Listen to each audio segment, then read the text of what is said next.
चलोगे वहीं मैं चलूंगा। जहाँ ले चलोगे वहीं मैं चलूंगा। हो जहाँ नाथ रख दोगे, जहाँ नाथ रख दोगे वहीं मैं रहूंगा। जहाँ ले चलोगे वहीं मैं चलूंगा। जहाँ ले चलोगे वहीं मैं चलूंगा।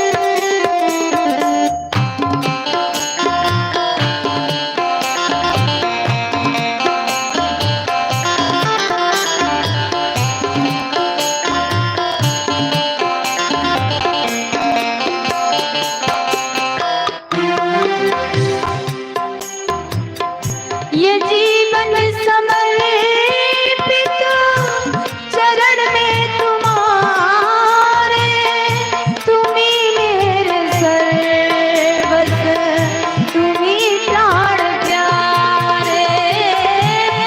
जीवन समर्पित चरण में तुम्हारे, तुम्ही मेरे सर्वस्व, तुम्ही प्राण प्यारे।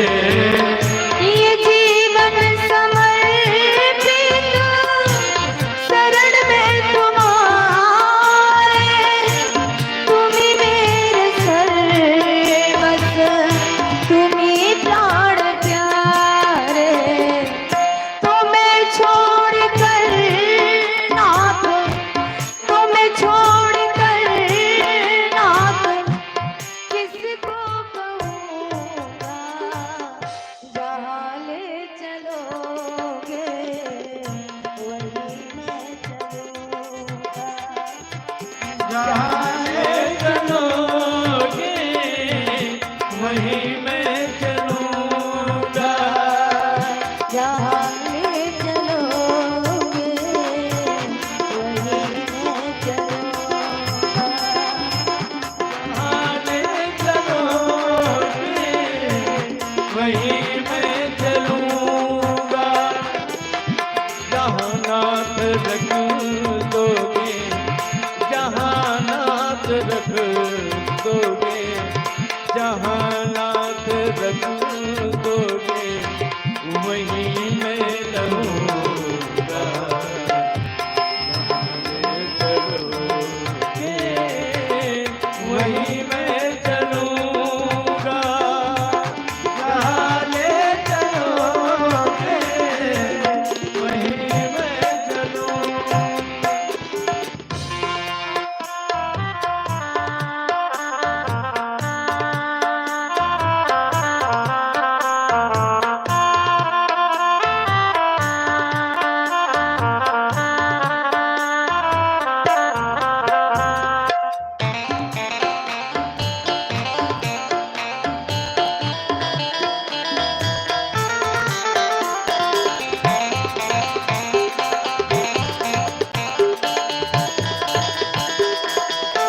करा लो जो हो तेरी मर्जी।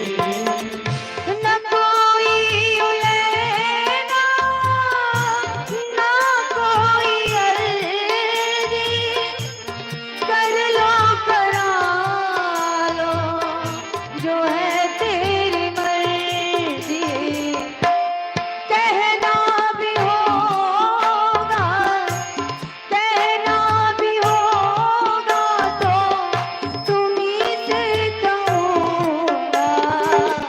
जहाँ ले चलोगे वहीं मैं चलूँगा। जहाँ ले चलोगे वहीं मैं चलूँगा। जहाँ ले चलोगे वहीं मैं चलूँगा।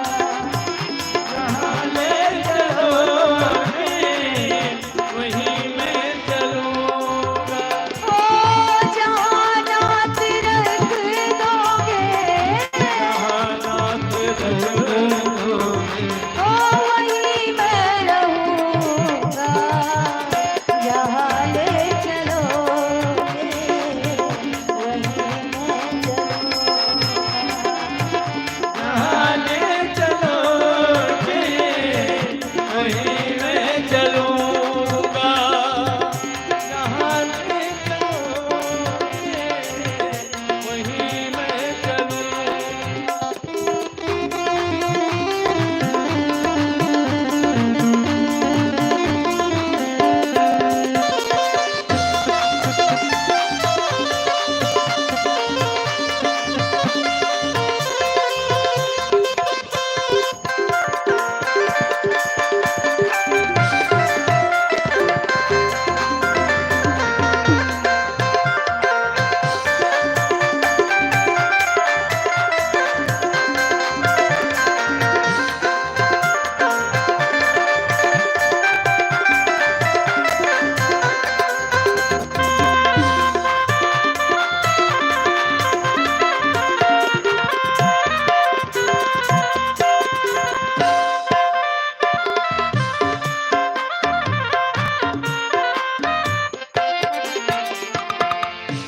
दयानाथ तेरी है मेरी अवस्था, तेरे हाथ अब मेरी सारी व्यवस्था। दयानाथ दयनी है मेरी अवस्था। तेरे हाथ है अब सारी व्यवस्था। दयानाथ दयानी है मेरी अवस्था, तेरे हाथ अब मेरी सारी व्यवस्था। जो भी कहोगे तुम, जो भी कहोगे तुम वही मैं करूँगा। जहाँ ले चलोगे वहीं मैं चलूँगा। जहाँ ले चलोगे वहीं मैं चलूँगा। जहाँ ले चलोगे वहीं मैं चलूँगा। जहाँ नाथ रख दोगे, जहाँ नाथ रख दोगे वहीं मैं रहूँगा। जहाँ जहाँ ले चलोगे वहीं मैं चलूँगा। जहाँ ले चलोगे वहीं मैं चलूँगा। वहीं मैं चलूँगा। वहीं मैं चलूँगा।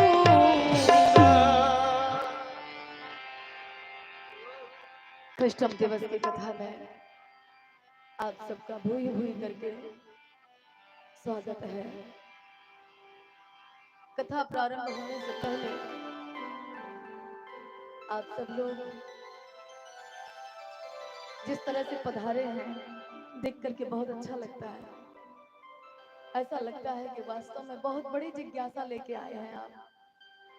और आप सबको देखकर हकीकत में मेरे अंतःकरण में जो उद्गार उठता है कथा कहने के लिए कि मैं भी कुछ नहीं कह सकती, शब्द नहीं है कोई।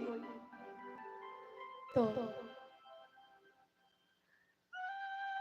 एक कविता के माध्यम से मैं आप सबको कथा की ओर ले चलूं। हमारे यहाँ के एक शर्मा जी थे, उन्होंने इस कविता को लिखा था। भैया देखो कहाँ गया, इसको फिर देखिए, घट रहा है। ये जीवन कोरा कागज, इसमें गीत लिखो या गाली। बड़ी प्यारी कविता लगती है। हमारा आपका जीवन जो अब सबका दागमय हो चुका है, कोई ऐसा व्यक्ति नहीं है जो दामन में दाग लिए ना घूम रहा हो ना बाबूजी, सबके दामन में दाग है। लेकिन वो एक कहावत है ना, है सबके लख कौने उपाय। दाग तो सबको है, लेकिन दिखाई किसी किसी को देता है। अच्छा देखना जरा, देवता में और दानव में अंतर क्या है। चूंकि देवता और दानव दोनों परमात्मा की संतानें हैं, दिति और अदिति, ये दोनों कश्यप जी की पत्नियां हैं। लेकिन विनती करें, एक के राक्षस पैदा हो रहे हैं, एक के देवता पैदा हो रहे हैं। इसके लिए पूछा किसी ने कि देवता और दानव में अंतर क्या होता है, तो देवता वो हैं जो गलती करने के बाद में पछताते हैं। ठीक है, चेक कर लीजिएगा थोड़ा सा अपने अपने आप को सब लोग। देवता कौन, बोले गलती तो हो जाती है, लेकिन गलती करने के बाद जो पछता जाता है, अरे राम राम मुझसे ये नहीं होना चाहिए था, वो देवता है। दानव कौन, गलती हो गई लेकिन उसको मानना ही नहीं है कि मुझसे गलती हुई है, उसको स्वीकारना ही नहीं है। अच्छा करता तो ये मनुष्य ही है, देवता और दानव दोनों मनुष्य के ही शरीर हैं। कई लोग कहा करते हैं तो दानव का जो शरीर है क्या वो बेकार भयावन लगता है क्या देखने में, नहीं। देवता भी बहुत सुंदर होते हैं, एक नंबर के ब्यूटीफुल होते हैं। रावण बहुत सुंदर था, रावण बहुत सुंदर था, कुंभकर्ण बहुत सुंदर था, विभीषण बहुत सुंदर थे। लेकिन विनती करें, गुण अच्छे होने चाहिए उसमें। जब आप 5वें मास पुराण को पढ़ेंगे तो जहाँ पे रावण का अवतार हुआ है, तो किसी ने पूछा नहीं कि क्या राक्षसों के सींग होते हैं, क्या वो देखने में भयानक होते हैं, वो होते कैसे हैं। तो उसमें कहा ऐसा कुछ नहीं होता, ना सींग होते हैं बड़े, ना दांत होते हैं, ना बाल होते हैं बड़े, तो वो होते कैसे हैं। बाबा जी कहते हैं जो इन लोगों को ना माने, माँ नहीं मात पिता नहीं देवा, साधुन ते करुआ वह सेवा। ये 4 चीजें बताई हैं दानव होने की। शक्ल से कोई दानव नहीं होता, चेहरे से कोई दानव नहीं होता। कितने ऐसे लोग हैं जो चेहरा बहुत सुंदर लगाए घूम रहे हैं, लेकिन दानव होते हैं अंदर से, राक्षस होते हैं। तो बाबा जी ने 4 पहचानें बताई हैं। नंबर पहले, जो माता को ना माने, ये मेरी माँ है लेकिन कोई मतलब नहीं। जो माँ को ना माने, जो पिता को ना माने, जो गुरु को ना माने और जो देवताओं को ना माने, 4 लोगों को ना मानने वाला राक्षस है। स्पष्ट चौपाई लिखी है, माँ नहीं मात पिता नहीं देवा। और चौथा नंबर, तो ये साधु बैठे हैं उनसे सेवा करवाए, साधु ते करवावे सेवा। तब तुलसी बाबा को नीचे वाली अर्धाली में लिखना पड़ा चौपाई में, जिनके यह आचरण भवानी ते जानो निश्चर संप्राणी। ये निश्चर है, ये राक्षस है। बाबा जी को लिखना पड़ा। एक शर्मा जी थे, वो लिख रहे थे, ये जीवन कोरा कागज, इसमें गीत लिखो या गाली। परमात्मा ने हमें आपको ये शरीर दिया है, इसका कैसे निर्वाहन करना है, अब ये हमारी मर्जी का भाई साहब। अब ये हमको जीना है कि ये शरीर का हमें करना क्या है। पैसा तो सबके हाथ में होता है, लेकिन कई लोग उसकी चॉकलेट लेके खा लेते हैं और कई लोग उसको गुटखा लेके खा लेते हैं। पैसा तो वही है, खरीदने वाला केवल उसकी सोच अलग है। कई लोग उसका व्यसन लेते हैं, कई लोग उसका भोजन लेते हैं, अंतर केवल इतना है। और ये शरीर तो सबके पास वही, 2 आंखें 2 कान नाक गला सब वही है। अंतर क्या है, केवल सोच का अंतर पड़ जाता है, विचार का अंतर पड़ जाता है। ये जीवन कोरा कागज, इसमें गीत लिखो या गाली, अमृत भर लो या विष भर लो, ये पड़ी सुराही खाली। बनो सुगंधित पुष्प अथवा कांटों की डाली,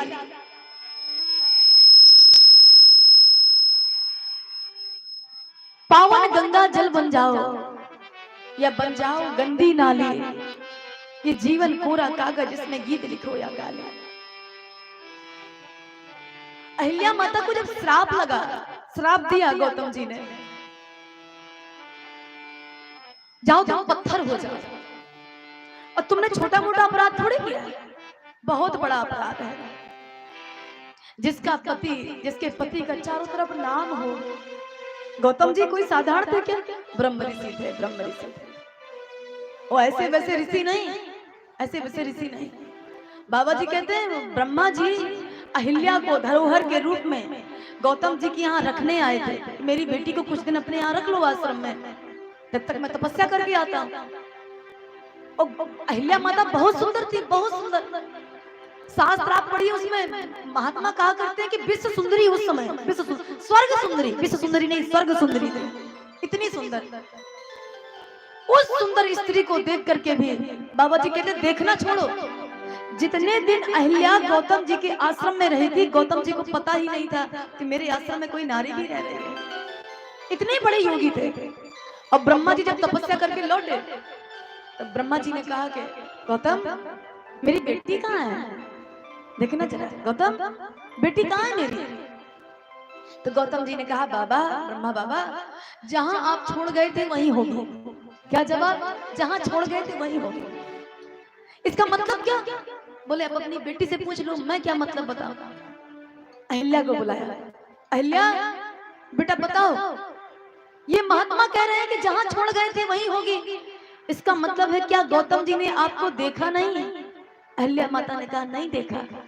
इसका मतलब कि तुमने सेवा नहीं की गौतम जी की। ना तो आपने वहां पे जहाँ पे वो तपस्या करते होंगे, ना तो वहां से आपने गोबर से शुद्धिकरण की होगी, ना तो हवन सामग्री दी होगी, ना तो ठंडी के समय में गर्म पानी दिया होगा, आपने ना समय पे भोजन दिया होगा। अहिल्या जी ने कहा बाबा मैंने सब कुछ किया। गर्मी का महीना आता तो मैं पंखा भी झलती थी इनको। तो बोले इनने कभी मुझे देखा ही नहीं, कभी इन्हें देखा ही नहीं। तब ब्रह्मा बाबा को लगा आहा, इतना बड़ा योगी, इतना बड़ा योगी, विश्व सुंदरी जिसके बगल में बैठकर पंखा झलती हो, और उसने एक बार देखा ना हो, इसका मतलब है कि मेरी बेटी का हाथ तो केवल यही ले सकता है और कोई नहीं।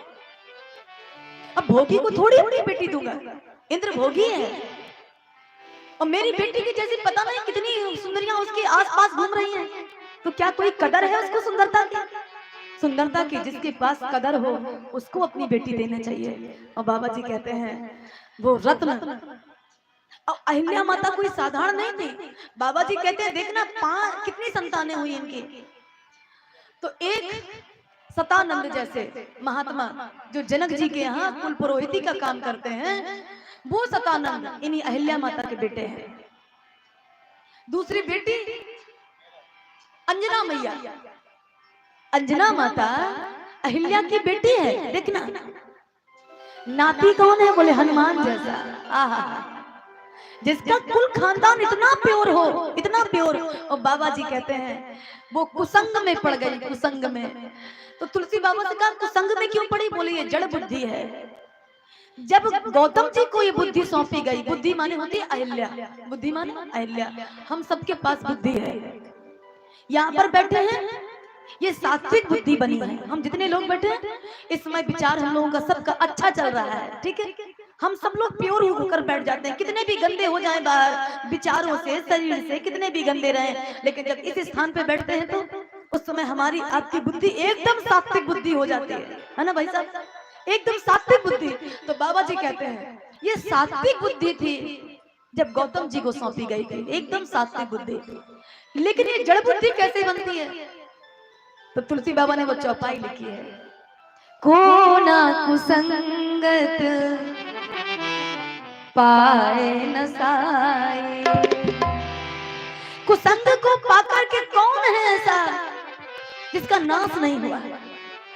को संगत को पाकर सब बर्बाद, सब बर्बाद। तो जो सात्विक बुद्धि थी वही जड़ बुद्धि बन गई, जड़ बुद्धि। अब देखना जरा, जड़ बुद्धि कब बनी? जब उसने इंद्र का समागम किया, जड़ बुद्धि हो गई। अब एक बात पूछी तुलसी बाबा से कि बाबा एक बात बताइए आप, अगर सात्विक बुद्धि जड़ बुद्धि बन सकती है तो क्या जड़ बुद्धि सात्विक बुद्धि नहीं बन सकती? अगर एक बार हमारी बुद्धि नष्ट हो जाए तो क्या उसके सुधार का कोई उपाय नहीं? तो तुलसी बाबा ने कहा उपाय तो बहुत सारे हैं, लेकिन कर पाओ तो, कर पाओ तो तुलसी बाबा से कहा बाबा क्यों ना किया जाएगा? तो बोले बस अहिल्या को दुनिया में सुधारने की कोई दवा ही नहीं बनी थी। जो शरीर से एक बार गिर जाए, और शंकर जी ने कहा है जो काया ते पातक होई बिन भोगे न दूर दुख होई। शरीर से यदि पाप किया है तो शरीर से ही भोगोगे, शरीर के द्वारा पाप हुआ है। और चूंकि कलिकाल में एक छूट है हमारे आपके लिए, सतयुग में यदि सतयुग में मन के द्वारा पाप कर लिया जाता किसी के लिए, हम सोच लेते वो फला पुरुष बड़ा सुंदर है, फला स्त्री बड़ी सुंदर है, और उसके लिए यदि हमारे पाप भक्ति जागृत हो जाती तो तुलसी बाबा कहते हैं सतयुग में उसका दंड मिलता था। अब आप कहें दीदी कोई प्रमाण पत्र है? हाँ, उनका क्या नाम था परशुराम जी की माँ का? रेणुका। रेणुका, सोचिए रेणुका से उनके पति ने कहा जमदग्नि जी ने कि जाओ रेणुका जल भर के ले आओ, देखना मन के द्वारा पाप हो रहा है क्या, जल भर के लाओ, तब तक मैं यहाँ बैठा। और रेणुका मैया गई जल भर। तो उस जिस तालाब से जल भरना था उसी में कुछ गंधर्व और कुछ गंधर्वनियां विहार कर रही थी, जल में स्नान कर रहे थे और आपस में खेल रहे थे। स्त्री पुरुष पानी में, वो उसके ऊपर पानी डाल रहा है, वो उसके ऊपर पानी। अब रेणुका ने देखा तो रेणुका सोच क्या रही है, काश इसी तरह का मेरा भी पति होता। देखना जरा, ये पाप चल रहा है मन में। अब पाप नहीं है, ये पाप नहीं है, इसे पाप नहीं कहते। ये जितनी कन्याएं अधिकांश इनको ब्याही गई महात्माओं को, ये सब राजकुमारी थी, ठीक है। बड़े बड़े राजाओं की कन्याएं ब्याही गई हैं इनको, संतों को। तो मैं विनती करूं इनके मन में एक बार, जो राजकुमारी जिसने राज्य ठाठ भोगा हुआ अपने पिता के यहाँ, तो एक बार तो उसके मन में आ ही जाता है कि काश मेरा पति भी राजा होता, यही भोग मैं भी भोग दी। एक मिनट के लिए तो सबके मन में आ जाता है, कोई इतना दूध का धोया दुनिया में है ही नहीं। उसके मन में आ गया रेणुका मैया के, काश इसी तरह मेरा भी पति होता, मैं भी इसी तरह से खेलती चहकती मुस्कुराती। आज मेरा जीवन पूरा केवल और केवल तपस्या में जा रहा है, मैंने तो ये सुख देखा ही नहीं, ये होता क्या है। अब जमदग्नि जी वहां से बैठे बैठे सब देख रहे हैं कि रेणुका के मन में चल क्या रहा है, वाह चल क्या रहा है, वहां सब देख रहे हैं। और रेणुका को थोड़ी देर हो गई, जहाँ वो 5 मिनट में आती थी वहां उसको कम से कम 25 मिनट लग गया, वो देखते देखते दृश्य। अब आंखों के द्वारा वो पाप चला गया अंदर। हाँ? अब वो जब लौट के गई तो रेणुका जी से पूछा कि इतनी देर कैसे हो गई। तो रेणुका जी ने बताना भी चाहा, तो जमदग्नि जी ने कहा अब बताओ ना। अपने पुत्रों को बुलाया, बोले ये बताओ कौन मुझको सबसे ज्यादा प्यार करता है। तो सभी बेटों ने कहा कि मैं करता हूँ। तो बोले जो मैं कहूंगा वो करोगे? बोले हाँ करेंगे। तो बोले अपनी माँ की गर्दन काट दो, ये पाप करके आई है। अब वो सफाई दे रही है रेणुका माता, स्वामी ये क्या पाप है?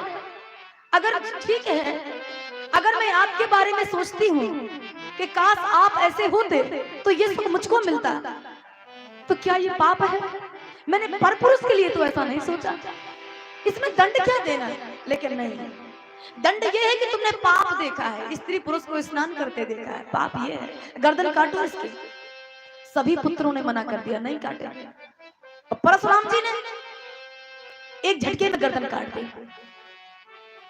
जमदग्नि जी ने कहा कि तुम बहुत बड़े भक्त हो पिता के, अब वरदान मांगो, क्या चाहिए? तो वही वरदान कि मेरी मां को जीवित कर दो। लेकिन एक कहने वाली बात है, ये जितनी राजकुमारियां हैं ये संतों को ब्याही गई हैं, और संतों का जीवन कैसा होता रहा? केवल तपस्वी जीवन। अहिल्या माता को भी कहीं ना कहीं से, किसी ना किसी कोने से इंद्र पसंद था, ठीक है। ऐसा बड़े बड़े महात्मा कहा करते हैं। उनका भी मन था कि मेरा विवाह अगर इंद्र से हो जाए तो मैं भी स्वर्ग की रानी बन के रहूंगी। लेकिन ब्रह्मा बुद्धि के दाता है, ब्रह्मा जानते थे अगर मेरी बुद्धि रूपी बेटी भोग को ब्याही गई तो 4 दिन में जब इसका स्वरूप ढलेगा तो ये इंद्र ठोकर मार देगा, ठोकर मार देगा। इसके यहाँ सुंदरता की कोई कदर नहीं है, लेकिन अपनी बेटी जो सात्विक बुद्धि है वो मैं भोगी को नहीं योगी को दूंगा। तो फिर बोले जब अपनी बेटी योगी को ब्याही जाती है तो संतान भी योगी ही पैदा होते हैं। और बाबा जी कहते हैं साधारण योगी पैदा नहीं हुए। तो सोचिए ना जरा, जिसका सतानंद के जैसा बेटा हो, योगी बेटा, सतानंद के जैसा बेटा जो इंद्र का कुल पुरोहित बने, सोचिए इंद्र का सॉरी जनक का वो कितना बड़ा विद्वान होगा, कितना बड़ा। और जिसके अंजना जैसी बेटी हो, अंजना जैसी। अच्छा देखना, ऐसा कहते हैं अंजना माता ने कुछ अहिल्या माता से कह दिया था इसी बारे में, इसी पर्पस में कि माँ आपसे इतनी बड़ी गलती कैसे हो गई, इतनी बड़ी गलती, पिता को छोड़कर वहां मन चला गया, श्राप दे दिया था अहिल्या माता ने। मजाक करती है, माँ की हंसी उड़ाती है। मैं भी तुझे श्राप देती हूँ कि कुंवारे में तेरे संतान होगी। इतना बड़ा श्राप दिया था माता ने, तेरे कुंवारे में संतान होगी। तो उस समय अंजना माता ने कहा था मेरे कुंवारे में संतान होगी ही नहीं। क्यों? बोले मैं अपना चेहरा ही नहीं किसी को दिखाऊंगी। अब वो जाके घनघोर गुफा के अंदर तपस्या कर रही थी। लेकिन देखना, जैसे कहते हैं तुम सन मिटे के विद के अंका, व्यर्थ मात जन लेव कलंका। विधाता के लिखे हुए अंक कभी मिटा नहीं करते। कुंवारे में संतान हुई तो कुंवारे में हुई। शंकर सुमन केसरी नंदन, तेज प्रताप महाजगबंदन, विद्यावान गुणियत चातुर राम काज। हनुमान जी हुए कुंवारे में, लेकिन बाबा जी बहुत प्यारा वाक्य देते हैं। हनुमान जी जो हुए वो पवित्र रूप में हुए, पवित्र रूप में। हनुमान जी की कथा, एक छोटी सी कथा मैं आपको और बता दूं, शायद मैंने कई बार कथा में बताया भी है। राम जी 4 भाई नहीं है, 5 भाई हैं, है ना। सब लोगों को मैंने शायद बताया भी है इस कथा में, कई बार बताया कि माता ने कैकेयी माता को जब तीसरे नंबर में खीर दी गई, अध्यात्म रामायण के अनुसार, इसमें दूसरे नंबर में दी गई है और अध्यात्म रामायण में लिखा है कि तीसरे नंबर में दी गई। तो कैकेयी माता बड़ी गुस्सा हुई, अरे दशरथ जी मुझे झूठा झूठा प्यार करते हैं, तीसरे नंबर में खीर दिए। तो उन्होंने अपने खीर का प्याला फेंक दिया। तो पवन देव उसको उठा करके ले गए और ले जाकर के अंजना माता की गोद में डाली। अलौकिक खीर थी वो, और कई दिनों की भूखी थी, वो तपस्या कर रही है अंदर गुफा के अंदर। तो उनके गोद में जब वो खीर आई तो उन्होंने उसको चख लिया। तब हनुमान जी आए थे। एक प्रमाण ये मिलता है। और दूसरा बाबा जी एक बात और कहते हैं, शंकर सुमन केसरी नंदन, तेज प्रताप महाजग। ये शंकर जी का भी प्रताप है। आदि आदि कल्पों की आदि आदि कथाएं हैं। इसके लिए कभी शंका नहीं करना चाहिए, दीदी उसमें ऐसा लिखा है तो ये कैसे है, ये है तो ये कैसे है। तो इसमें एक बहुत प्यारी बात आती है। तुलसी बाबा से पूछा, बाबा ये बताइए अगर बुद्धि जड़ हो जाए तो उसको सात्विक कैसे किया जाए। बोले गौतम जी से पूछो। अहिल्या माता जब रोने लगी गिड़गिड़ा कर, महाराज अपराध तो हुआ है मुझसे, लेकिन कृपा करके मुझे बताओ अब इस शरीर को पवित्र बनाने की कोई औषधि है। तो गौतम जी ने कहा था, अहिल्या इस जन्म में तो नहीं है, इस संसार में तो नहीं है। हाँ औषधि क्या है? बोले जब तक तुझे राम ना मिल जाए तब तक राम राम गाते रहना, 1 मिनट को राम राम मत छोड़ना, राम राम गाते रहना, तेरा शरीर अपने आप पवित्र हो जाएगा। लेकिन एक कहावत है, उसमें लिखा है वाल्मीकि रामायण में, वाल्मीकि रामायण में लिखा है कि वो पत्थर नहीं थी, वो शिला ही पूरी लग रही थी कि अहिल्या ही है, अहिल्या ही। अब इसमें लिखा है कि शिला के ऊपर तुलसी का पौधा निकल आया, उसमें अहिल्या ही बैठी है पत्थर के जैसे। और बाबा जी लिख रहे हैं बहुत प्यारा वाक्य, इतना राम राम गाया, इतना राम राम गाया अहिल्या माता ने, जिसके अंदर सुधरने का हुनर होता है वो कुछ भी कर गुजरता है। ठीक है, जिसे सुधरना है वो कुछ भी कर गुजरेगा। उसके शरीर में चाहे दर्द हो चाहे तकलीफ हो, सुधरना है तो फिर सुधरना है। अच्छी बात माननी है तो माननी है। और एक बात और बोलूं, अच्छी बात अगर कहा करते हैं ना कि छोटा सा बच्चा भी कहे मानो उसको। पत्नी अक्सर समझाया करती है अपने पति को, शराब मत पियो, है ना। और उसकी बात हम नहीं मानते। आप लोग सब लोग चिंतन करके देख लेना, पत्नी के बराबर चाहने वाली दुनिया में कोई स्त्री नहीं होती या अन्य कोई नहीं होता। माँ के बाद भी किसी का नंबर आता है, स्त्री का आता है। वो यही चाहती है किसी न किसी प्रकार से मेरे पति की उन्नति हो। अब वो उस उन्नति के लिए जान लगा देती है, बार बार टोकती है, ऐसा मत करो, ऐसा मत करो, ऐसा मत करो। अब मैं विनती करूं, बराबर राम राम राम राम जपे, राम राम जपे। और बाबा जी कहते हैं एक दिन भगवान ने उनका उद्धार कर दिया। एक बार एक महात्मा कह रहे थे, कंटिन्यू कोई राम का नाम नहीं जप सकता। हम आप लोग यहाँ से संकल्प करके चले। अच्छा, आज संकल्प लेते हैं, आज हम सब लोग संकल्प लेते हैं कि आज माने कल के दिन, आज से ही शुरू होता है, शाम से। ये बात गौर कीजिएगा, आज हम कंटिन्यू राम राम जपेंगे। 1 मिनट के लिए किसी का ना ध्यान, ना किसी का चिंतन, बस राम राम। नहीं कर पाएंगे, लेकिन फिर भी नहीं कर पाएंगे। करके देखना जरा। हाँ, वो अलग है, कहीं आप गुफा में बैठ जाए, वो अलग है, एकांत में बैठ जाए। लेकिन हम लोग 24 घंटे राम राम नहीं गा सकते, नहीं गा सकते।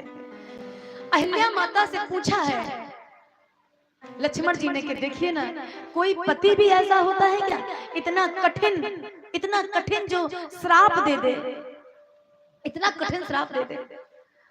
अब एक मैसेज और मैं आप सबको इसी कथा से निकाल के दूं। क्या जो गलती अहिल्या माता ने की है पुरुष नहीं करता क्या? थोड़ी देर के लिए सपोज कीजिएगा, पुरुष नहीं करता या नहीं की होगी किसी ने, है ना? बहुत बार करता है, बहुत बार गलती करता है।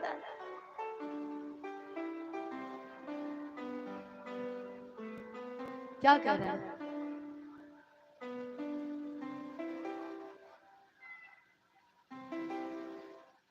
बाद में सुनेंगे आपकी बात। लेकिन स्त्री के अंदर वो सहन शक्ति होती है, वो सामर्थ्य होता है, वो क्षमा कर देती है। पुरुष क्षमा नहीं कर पाता।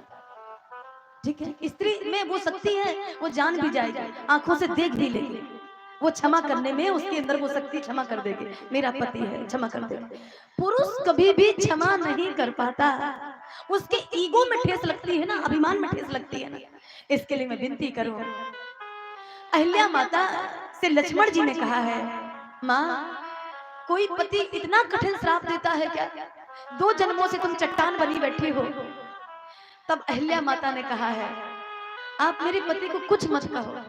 पता है, जब महात्मा वरदान दे दे तब उसमें बहुत बड़ा हित छिपा होता है, और अगर धोखे में श्राप दे दे तो उसमें भी कभी अनहित नहीं हो सकता जीव का।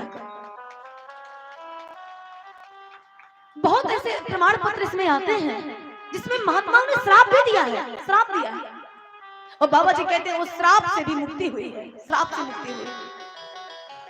नारद जी ने श्राप दिया था, क्या नाम था उनका? नलकूबर और मणिग्रीव नग्न स्नान कर रहे थे, श्रीमद् भागवत की कथा है। नग्न स्नान करने में लगे थे और नारद जी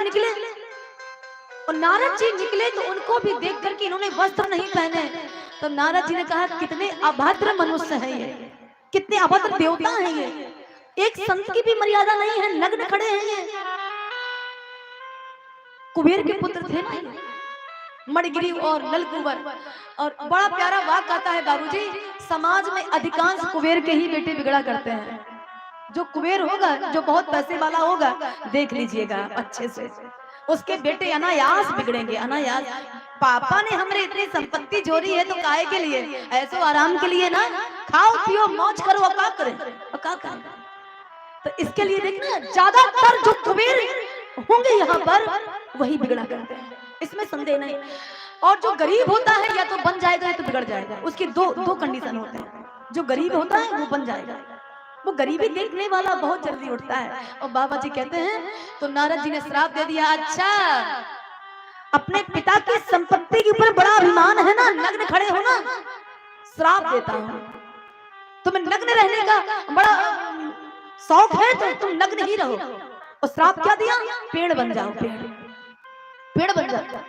अब तो वो रोने लगे, पेड़ों के पास वस्त्र नहीं होते ना, वस्त्र नहीं होते, तो अब वो रोने लगे, महाराज कृपा करो हमारे ऊपर, हमको नहीं था पता, हम मद में वास्तव में घूम गए थे, तब नारद जी ने श्राप के साथ साथ में वरदान भी दिया, देखो अब जो श्राप निकला है भोगना तो पड़ेगा, तो अब एक काम करो, द्वापर तक भोगो।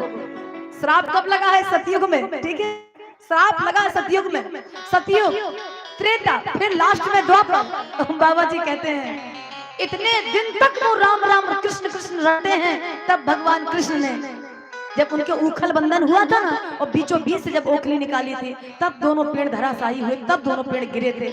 मैं विनती करूं, महात्मा वरदान दे दे तो कल्याण, श्राप दे दे तो कल्याण। परीक्षित जी को समीक जी ने श्राप दिया है ना, सरंगी जी ने, कि मेरे पिता के गले में तुमने मरा हुआ सर्प डाला है, आज से 7वें दिन तुमको तक्षक काटेगा, तक्षक नाग। और देखना जरा, उस तक्षक नाग के डर से राजा परीक्षित ने एकदम से उनको ऐसा बैराग हुआ, ऐसा बैराग हुआ, सब कुछ छोड़ दिया, सब कुछ छोड़ दिया, और 7 दिन में उनकी मुक्ति हो गई, जो 7 सालों में और 70 साल में ना हो पाती। मौत का भय प्यारे बड़ा भयानक होता है, बड़ा भयानक। और 7 दिन में उन्होंने पूरी श्रीमद् भागवत सुनी श्री सुखदेव जी से, और बाद में तर गए। तो मौत का भय बड़ा भयानक होता है। कहाँ अनिल भैया, 2 साल पहले आपने बताया था ना, करंट लगा था आपको, और आप बोले थे कि मेरे मुंह से कुछ नहीं निकला था, केवल राम निकला था। राम जी मुझे बचा लीजिए, अंदर से आवाज आई थी, राम जी मुझे, उन्होंने जाकर के हम लोगों को बताया था, हम लोग यहीं थे कथा में, बेला बगरौली में, बिसाहरी स्थान में थे। हाँ बिल्कुल सही, बिसाहरी स्थान में थे।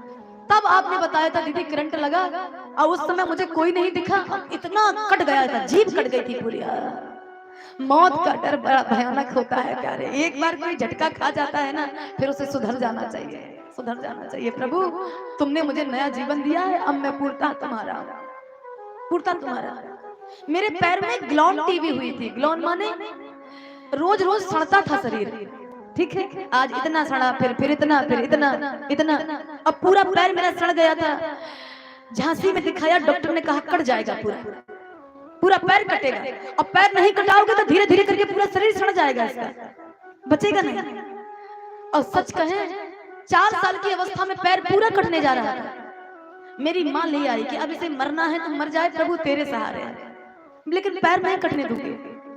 अब मेरे ही गांव के एक डॉक्टर ने इसका ऑपरेशन किया, 2 ऑपरेशन किया, इसकी सारी गंदगी निकाली, और ऐसी दवा की उसकी कि पैर ठीक हो गया। हाँ मुड़ जरूर नहीं पाता, मुड़ता नहीं है, सीधा रहता है पैर परमानेंट। लेकिन सच कहूं, होश आ गया था, तभी से परमात्मा ने इस पैर के सहारे ये अलौकिक कृपा की थी, ये अलौकिक कृपा की थी। मौत का भय, मौत का भय सबको होना चाहिए, डर होना चाहिए। प्रभु मैं तेरी हूँ, प्रभु मैं तेरा हूँ। उस समय जब मौत के कगार पे हम लोग होते हैं, उस समय हमको बचाने वाला कोई नहीं होता, उस समय केवल हमारा भगवान होता है। तो क्यों ना अपना जीवन फिर भगवान को ही दिया जाए, क्यों संसार में बांध रहे हैं। अहिल्या माता ने कंटिन्यू राम राम राम राम जपा। लक्ष्मण जी ने पूछा, माँ ये बताओ आपके पति ने गलती कर दी, जो इतना बड़ा पाप दिया था, जान से मार देते।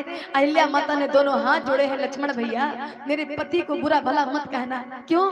मुनि श्राप जो दीना अति भल कीना। कौन सा भला हुआ है आपका? बोले परम अनुग्रह में माना। तो अनुग्रह कौन सा हुआ है? बोले देखो भर लोचन जग भय लोचन, यही लाभ शंकर जाना।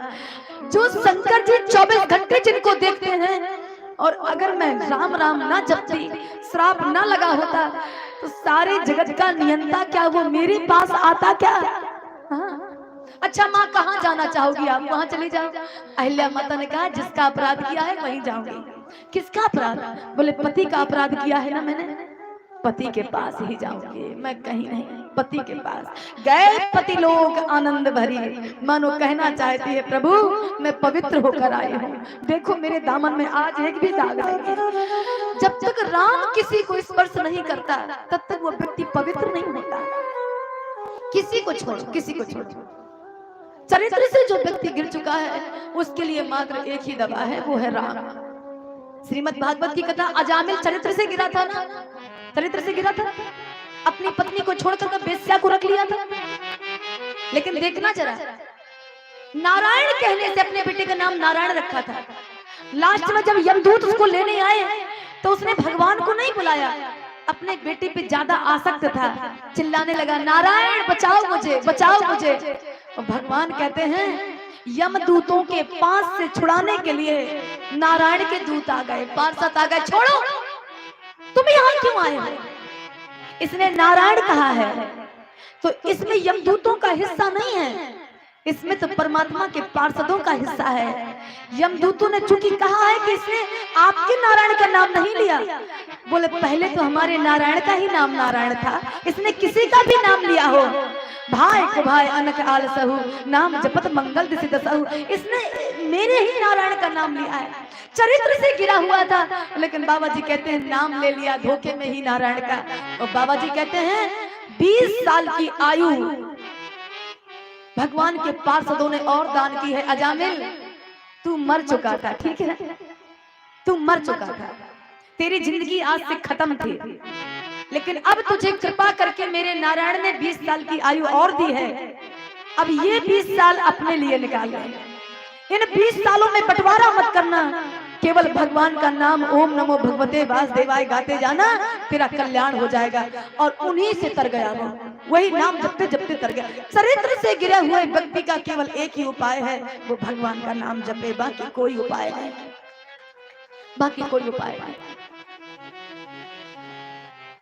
तुलसी बाबा वाक्य देते हैं, अहिल्या माता का उद्धार हुआ, राम जी का चेहरा उदास हो गया। विश्वामित्र जी ने पूछा है राम, क्या कोई व्यक्ति किसी का उद्धार करने के बाद भी उदास होता है क्या? तुम क्यों उदास हो? राम जी ने कहा गुरु बाबा, मुझे लगता है जैसा आज मुझसे पाप हुआ है ऐसा पाप कभी नहीं हुआ। क्या किया है तुमने पाप? अरे एक ब्राह्मणी के ऊपर मुझसे पैर रखा दिया आपने, मैं कैसा मर्यादा पुरुषोत्तम हूँ? लोग मुझे मर्यादा पुरुषोत्तम कहते हैं। एक तो वो मेरे माँ तुल्य थे, दूसरी वो तपस्विनी थी, और तीसरे नंबर पे वो ब्राह्मणी थी, चौथे नंबर पर योग ऋषि गौतम की पत्नी थी, साधारण नहीं। और मुझसे इतना बड़ा पाप। विश्वामित्र जी को हंसी आ गई, वाह लाला वाह, वाह राम, जिसके इतने अच्छे पाप हो, जो दूसरों को तार देते हो, दूसरों को गति दे देते हो, तो उसके पुण्य कितने प्यारे ना होंगे। पाप से जब व्यक्ति तर जाता है, तो ऐसा करो, अगर तुम्हारे मन में लगता है कि पाप हो गया, चलो मैं तुमसे पुण्य कराऊं। कहाँ? बोले गंगा मैया के पास। चले राम चले राम लक्ष्मण मुनि संगा,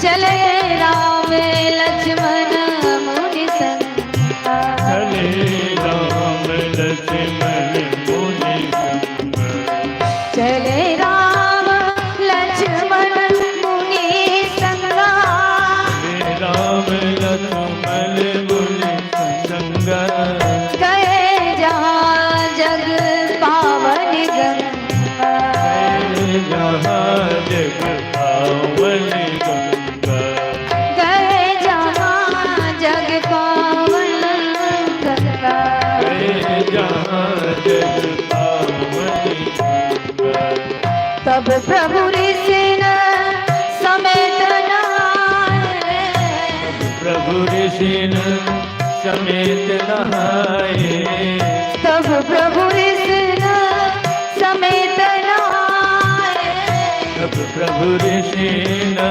समेत नहाए, विविध दान महिदेव बन पाए, विविध दान महिदेव बन पाए, विविध दान विविध दान विविध दान महिदेव बन पाए, विविध दान महिदेव बन पाए, महिदेव बन पाए। महिदेव बन पाए। गाधी सुन सब कथा सुनाई, जय प्रकार सुरसरी महियाए।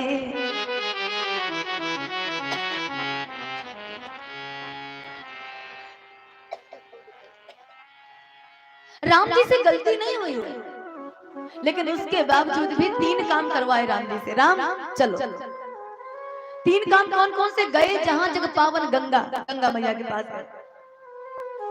तब प्रभु ऋषि समेत नहाए, पहला काम नहाया। दूसरा काम विविध दान मही देवन पाए, जो वहां ब्राह्मण बैठे थे, गरीब बैठे थे, उनको दान किया। 2 काम। और गाद सुन सब कथा सुनाई, यही प्रकार सुरसरी में 3 काम किए हैं राम जी ने। पहला काम स्नान किया, दूसरा दान दिया, और तीसरा कथा सुनी। अब ये जो लोग कथा सुन चुके हैं उनके लिए नहीं, जो नहीं सुने हैं उनके लिए विशेष बात है। गंगा जी के किनारे जाना तो 3 काम जरूर करना, राम जी ने किए हैं। ये राम जी की कथा नहीं है, बार बार कहते हैं, हमारी याद की कथा है। गंगा जी में पहले तो स्नान हम लोग सब लोग करते हैं, और स्नान करने के बाद हम लोग चले जाते हैं। 2 काम नहीं करते, बहुत कम लोग करते हैं बाबूजी, बहुत कम लोग। मुझे लगता है मुश्किल से 20% लोग, 80% नहीं करते। तो ये 20% करते हैं, सब लोग करिए। तो पहला काम स्नान सब लोग करते हैं। दूसरा, जितना भी आपकी जेब अलाउ करे, जितना भी 100 से 50 से, जब ब्राह्मण से वहां चंदन लगवाया जाता है, दान भी किया जाता है, खाली नहीं, खाली नहीं। तो जो वहां गरीब बैठे हो उनको दान भी करो, चंदन भी लगवाओ, और जो आपको वहां कथा सुनाने वाले ब्राह्मण हैं उनसे कहो, पूछो कि गंगा मैया कैसे आई थी धरती में। ये कथा नहीं सुननी हमें, गंगा मैया का अवतरण कैसे हुआ था इसमें लिखा है। गाद सुन सब कथा सुनाई, लेकिन कौन सी कथा? यही प्रकार सुरसरी मही आई, जिस प्रकार से गंगा मैया धरती में आई हैं, गंगा का महात्मा कहते हैं उसे, गंगा महात्मा। 3 काम करने चाहिए, और मुझे लगता है 2 भी कर लेते हैं हम लोग। स्नान करने के बाद दान भी दे देते हैं और चले जाते हैं, है ना? कथा नहीं कोई सुनता ना, सही है ना? कथा कोई नहीं सुनता, कोई भी नहीं सुनता, हकीकत है, लेकिन सुनना चाहिए। हम लोग भी कभी कभी चूक जाते हैं, कथा नहीं सुन पाते। तो इसके लिए 3 काम राम जी ने किए। तो गुरु विश्वामित्र जी ने कहा, राम अब कुछ तसल्ली हो रही है तुमको? क्यों? बोले तुम्हारे पाप मिट गए। जिसके नक से स्वयं गंगा निकली हो, अब वो गंगा में स्नान करके गंगा को इतना बड़ा नाम दे रहा है कि जब तक कोई गंगा में नहीं नहाएगा, वो चाहे भगवान ही क्यों ना हो, वो पाप से मुक्ति नहीं पा पाएगा। भगवान ने गंगा का मान कितना बढ़ाया, स्वयं स्नान करके बता रहे हैं, इसमें नहाओ, भगवान को भी नहाना पड़ रहा है, भगवान को भी नहाना पड़ रहा है। लेकिन माँ, मेरे बाबूजी, गंगा किसी के पाप नहीं धोती, ये कटाक्ष है। हमारा संकल्प हमारे पाप धोता है, ठीक है? गंगा माँ पाप नहीं धोती। कितना भी हम लोग गंगा में स्नान कर लें, लेकिन अगर हमारी वृत्ति बराबर बनी हुई है पाप करने की, तो क्या वो हमारे पाप धोएगी क्या? आज हम संकल्प कर लेते हैं, कल फिर पाप, आज संकल्प फिर कल पाप, ऐसे में पाप नहीं धुलते। अगर संकल्प लो तो फिर पूरा पूरा लो। और तुलसी बाबा कहते हैं, चौपाइयां गाइए मेरे साथ। राम जी को आज आनंद हो रहा है, हर्ष हो रहा है, आज मैंने पाप मिटा लिए। हरसी चले मुनि वृंद सहाया, चले मुनि वृंद सहाया, हरसी चले मुनि वृंद सहाया, चले मुनि वृंद सहाया, वेग विदेह नगर नीरा, वेग विदेह नगर नीरा,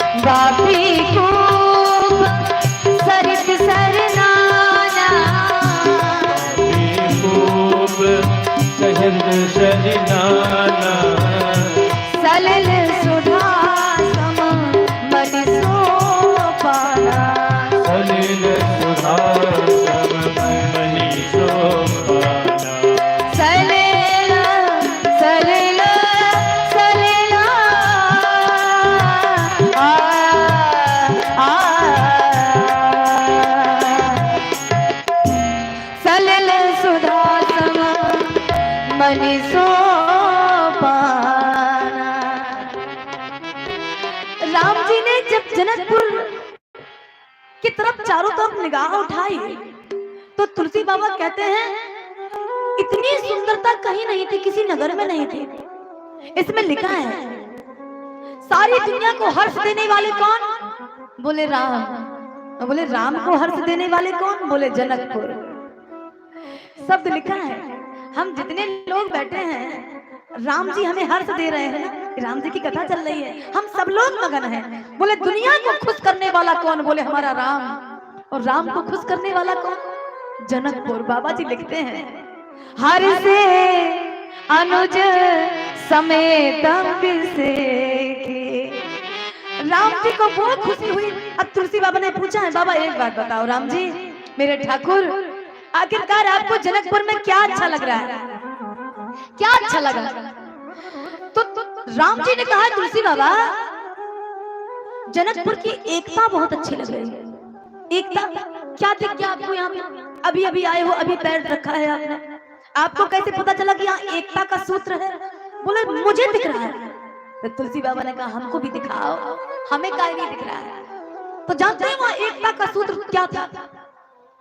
जनक भवन के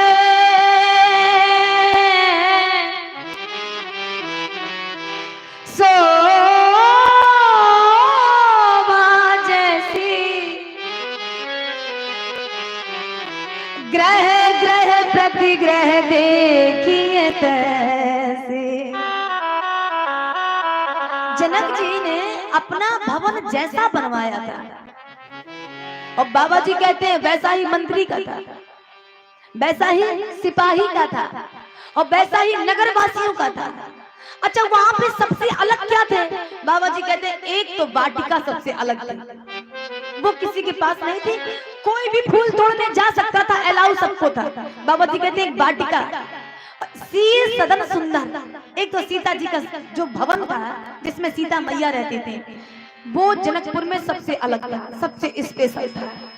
और बाकी बोले पूरा का पूरा नगर एक जैसा बना था। होगा दुनिया में कोई ऐसा राजा जो अपने जैसा भवन सबका बनवा दे? नहीं नहीं, सब इसीलिए कहते हैं जो जनक जी है ना जन्म से बैरागी है। राम जी के सामने उन्होंने कहा है, स्वीकार किया है मैं जन्म से बैरागी हूँ।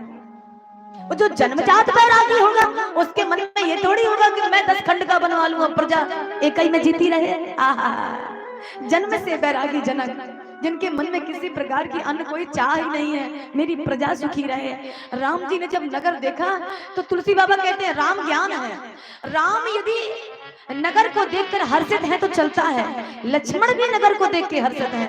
और बैरागी व्यक्ति जो होता है उसके मन में ना हर्ष आता है ना विषाद आता है। लेकिन आज पहली बार लक्ष्मण जी भी हर्षित हैं। तो कोई लक्ष्मण जी के लिए फिर राम जी से पूछे महाराज लक्ष्मण तो बैराग है और बैराग तो बिल्कुल एक जैसा होता है, ना हर्ष ना विषाद, और लक्ष्मण भी हर्षित है, कारण क्या है? तो तुलसी बाबा कहते हैं इसका दूसरा कारण है। बैराग सारे संसार नगर कहीं पर किसी चीज को देख के हर्षित हो रहा है, इसका मतलब कच्चा वाला बैराग है। भौतिक वस्तुओं को देखकर अगर वो हर्षित हो रहा है, आहा ये मोबाइल कितना अच्छा है, ये मकान कितना अच्छा है, ये देख के हो सकता, तो फिर वो बैराग कच्चा वाला है। अब बोले पक्का वाला कौन? बोले लक्ष्मण।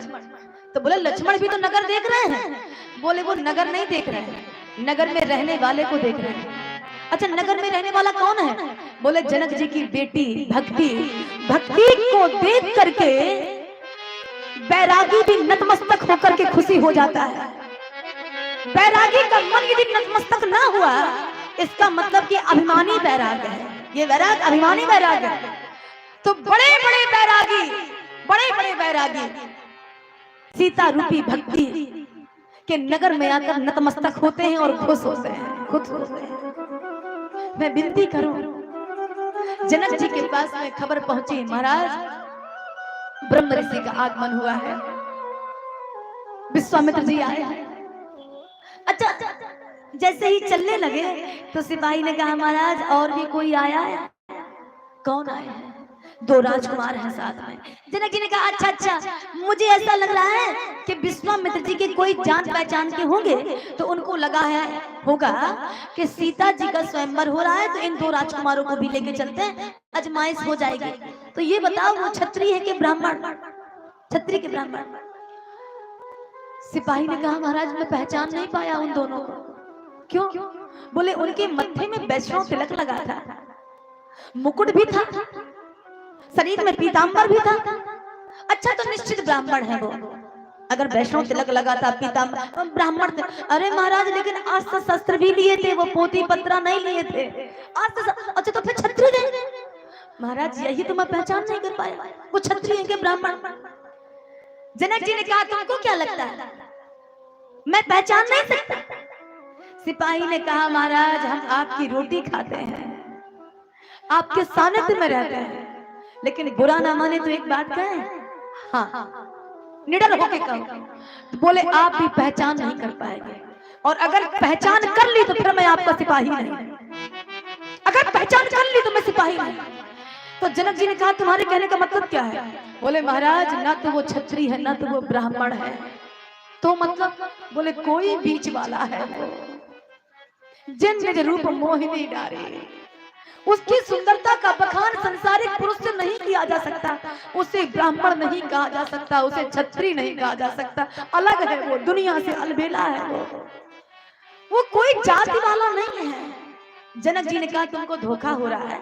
अच्छा महाराज आप पहचान कर लो, आप पहचान करो। तो बाबा जी कहते हैं विश्वामित्र जी का विधि बाद स्वागत किया इन्होंने। संग सचिव सुचिभूर बट भूसुर बर गुरज्ञात चले मिलन मन नायक है हर्ष राव ये बात।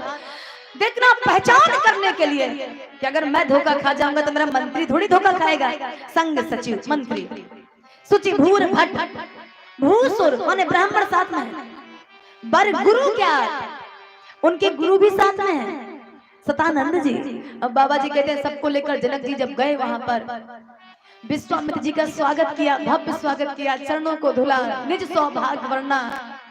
महाराज स्वयंवर में आकर के आपने मेरा स्वयंवर तो धन्य कर दिया। अब देखना जब ये आपस में वार्तालाप चल रही थी, अब बाबा जी कहते हैं उसी समय राम बाहर थे, उसी समय राम और लक्ष्मण की एंट्री हुई। लक्ष्मण पीछे, राम आगे।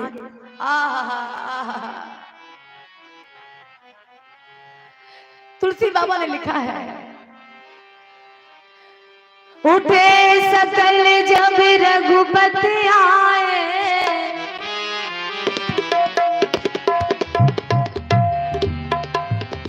उठे सकल जब रघुपति आए, सकल जब रघुपति आए, उठे सकल जब रघुपति आए, उठे सकल जब रघुपति आए। जय सिया राम जय सिया राम, जय सिया राम जय सिया राम, जय सिया राम जय सिया राम, जय सिया राम जय सिया राम। मूरत मधुर मधुर मधुरा, मूरत मधुर मनोहर देखी, मूरत मधुर मनोहर देखी, भयउ विदेह विदेह विषेकी, भयउ विदेह विदेह विषेकी, भयउ विदेह विदेह विषेकी, भयउ विदेह विदेह विषेकी, विदेह विषेकी, विदेह विषेकी, विहा विदेह विषेकी। जनक जी की निगाह सामने सलोने सरकार पर पड़ी, सामने बाबा जी कहते हैं मूरत मधुर मनोहर देखी। तुलसी बाबा ने नीचे शब्द लिखा है जिन जनक जी को जन्म से ही जोग भोग में राक्षस गोई प्रभु बिलोकत प्रकट सोई। एक तरफ योग था, एक तरफ भोग था। भोग माने पत्नी, भोग माने परिवार, भोग माने राज, भोग माने संपत्ति। और राजा जनक जी का एक हाथ संपत्ति में भोगों में था, वो एक हाथ योग में था। लेकिन ना तो उनको भोग बस में कर पाया कभी, और ना योग विचलित कर पाया कभी, अभिमानी बना पाया कभी। और बाबा जी कहते हैं आज जब राम जी को देखा तो आज अपने आप को भूल गए, अपने आप को भूल गए। गोस्वामी बाबा कहते हैं आज ये रो रहे हैं जनक जी, आंखों से आंसू बहने लगा देख करके। उनको लगा अरे राम राम राम, ये तो वही है, ये वही है जो अभी अंदर रहता था, आज बाहर कैसे आ गया? ये तो परमानेंट अंदर रहता था, बचपन से अंदर रहा, जब से मैं पैदा हुआ हूँ, ये वही है। आहा।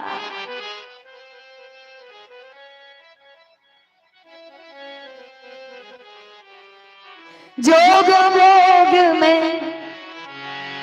बंदों परिजन सहत विदेहु, परिजन सहज विदेहु, बंदों परिजन सहित विदेहु, बंदों परिजन सहज विदेहु, जिनहि जिनहि राम पद गूढ़ सनेहु, जिनहि राम पद गूढ़ सनेहु, जिनहि राम पद गूढ़ सनेहु, जिनहि राम पद गूढ़ सनेहु, तो मूरत मधुर मनोहर देखी, मधुर मनोहर देखी, भयउ विदेह विदेह विसेखी, भयउ विदेह विदेह विसेखी, ओ भयउ विदेह विदेह विसेखी, भयउ विदेह विदेह विसेखी, विदेह विसेखी, विदेह विसेखी। जनक जी कहते हैं आज मुझे विदेह पर लगाया कि आज मैं विदेह हुआ हूँ, आज विदेह हुआ हूँ। विश्वामित्र जी महाराज पढ़े जा रहे थे, लेकिन एक शब्द लिखा है, ज्ञानी अगर बह गया तो अभी स्वयंवर रखा है पूरा का पूरा। जनक जी बहे जा रहे थे भक्ति मार्ग में, प्रेम के मार्ग में। प्रेम के मार्ग में बहना अच्छा है, लेकिन जहाँ परमात्मा से प्रेम हो जाए तो बह जाओ, लेकिन अगर संसारिक पुरुष से प्रेम हो जाए, संसारिक स्त्री से प्रेम हो जाए, वहाँ अपने विवेक से काम लो। मैं बह जाऊंगा तो आगे मेरे परिवार का क्या होगा? हाँ? और ये हकीकत है, प्रेम अंधा होता है, वो नहीं देखता, कुछ नहीं देखता। वो एक कवित्त बापूजी गाया करते थे, मुरारी बापू, तारों के तेज से चांद छुपे नहीं, सूर्य छुपे नहीं, बादल छाए, और समय पड़े रजपूत छुपे नहीं। अगर धर्म का युद्ध हो रहा है, छत्री सबसे पहले निकल के आएगा, इसमें संदेह नहीं। छत्री की जात सबसे पहले निकल के आएगा। समय पड़े रजपूत छुपे नहीं, दातार छिपे नहीं मांग रहा है। दान देने वाला व्यक्ति होगा यदि और कोई दरवाजे पे मांगने आ जाए तो फिर वो छिप कर नहीं बैठेगा। आवाज बाहर लगाई दान लेने वाले ने तो वो तुरंत बाहर से निकलेगा, अंदर से निकलेगा, ले भैया पहले मुझसे ले ले। हाँ, बाबा जी लिखते हैं, समय पड़े रजपूत छुपे नहीं, दातार छुपे नहीं मांगन आए, चंचल नारी के नैन छुपे नहीं, प्रेम छुपे नहीं पीठ दिखाए। सुने संत कहे संत, अरे सुन साधु, बुरे कर्म छुपे ना भभूत लगाए। अगर कर्म बुरा है तो खूब लगाओ चंदन, खूब लगाओ भभूति शरीर में, ये जो लगा करके बैठे हैं। पाप तो एक ना एक दिन ढिढोला पीटेगा ही ना, और बड़ों बड़ों के पीट दिए, बड़ों बड़ों के पीट दिए।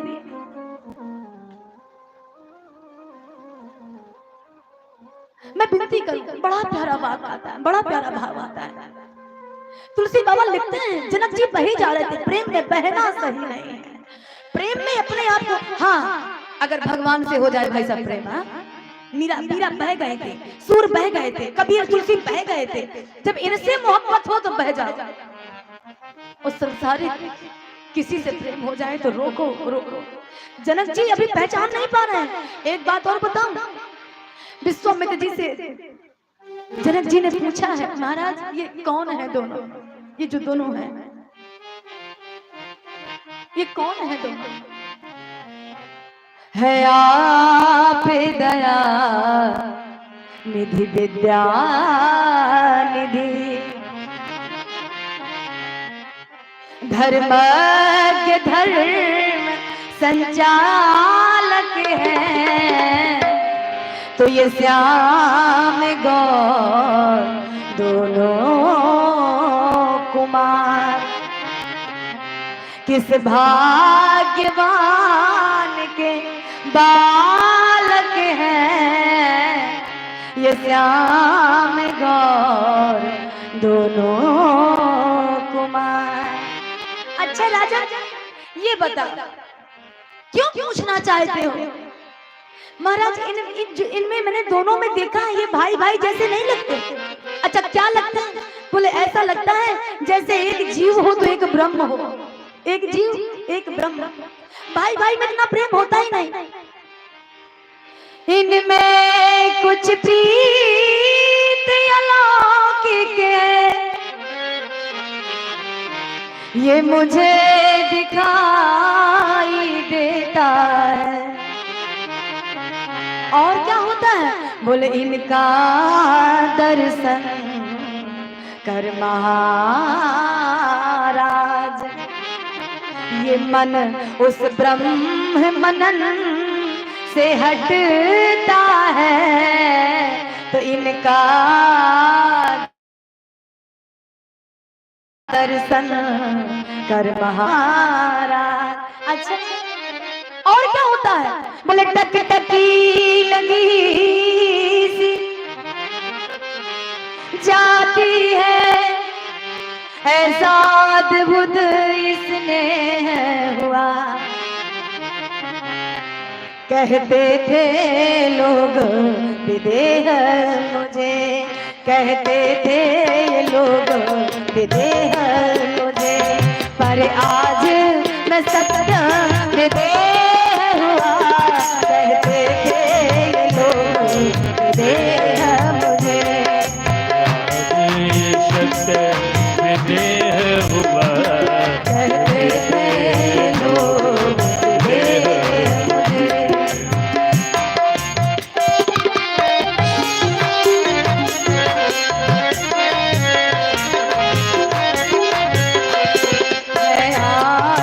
दया विद्या निधि है आप, दया विद्या निधि है आप, दया निधि विद्या निधि।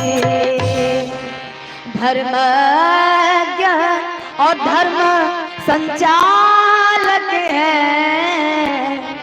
तो ये श्याम गौर दोनों कुमार। कृपा करके बताइए ना महाराज, ये दोनों कौन हैं?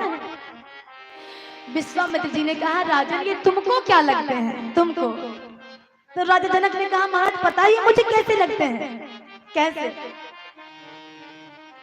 ब्रह्म जो निगम नेति कहिगा, ब्रह्म जो निगम नेति कहिगा, धर की सोइया, सोइया ताके मैं पूछो सद्भाव, कहो नाथ जन कराओ दुराओ। सतभाव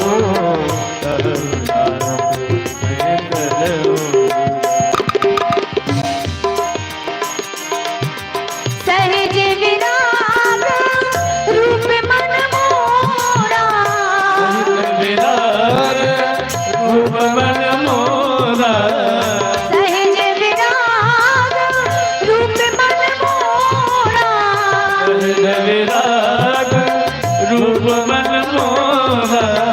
थकित होत जन चंद्र चकोरा, थकित होत जन चंद्र चकोरा, थकित होत जन चंद्र चकोरा, थकित होत जन चकोरा, जन चंद्र चकोरा, चंद्र चकोरा, जन चंद्र चकोरा।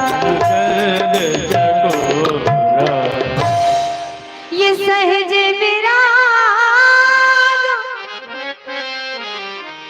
ये रूप मन मोरा, रूप मन मोरा,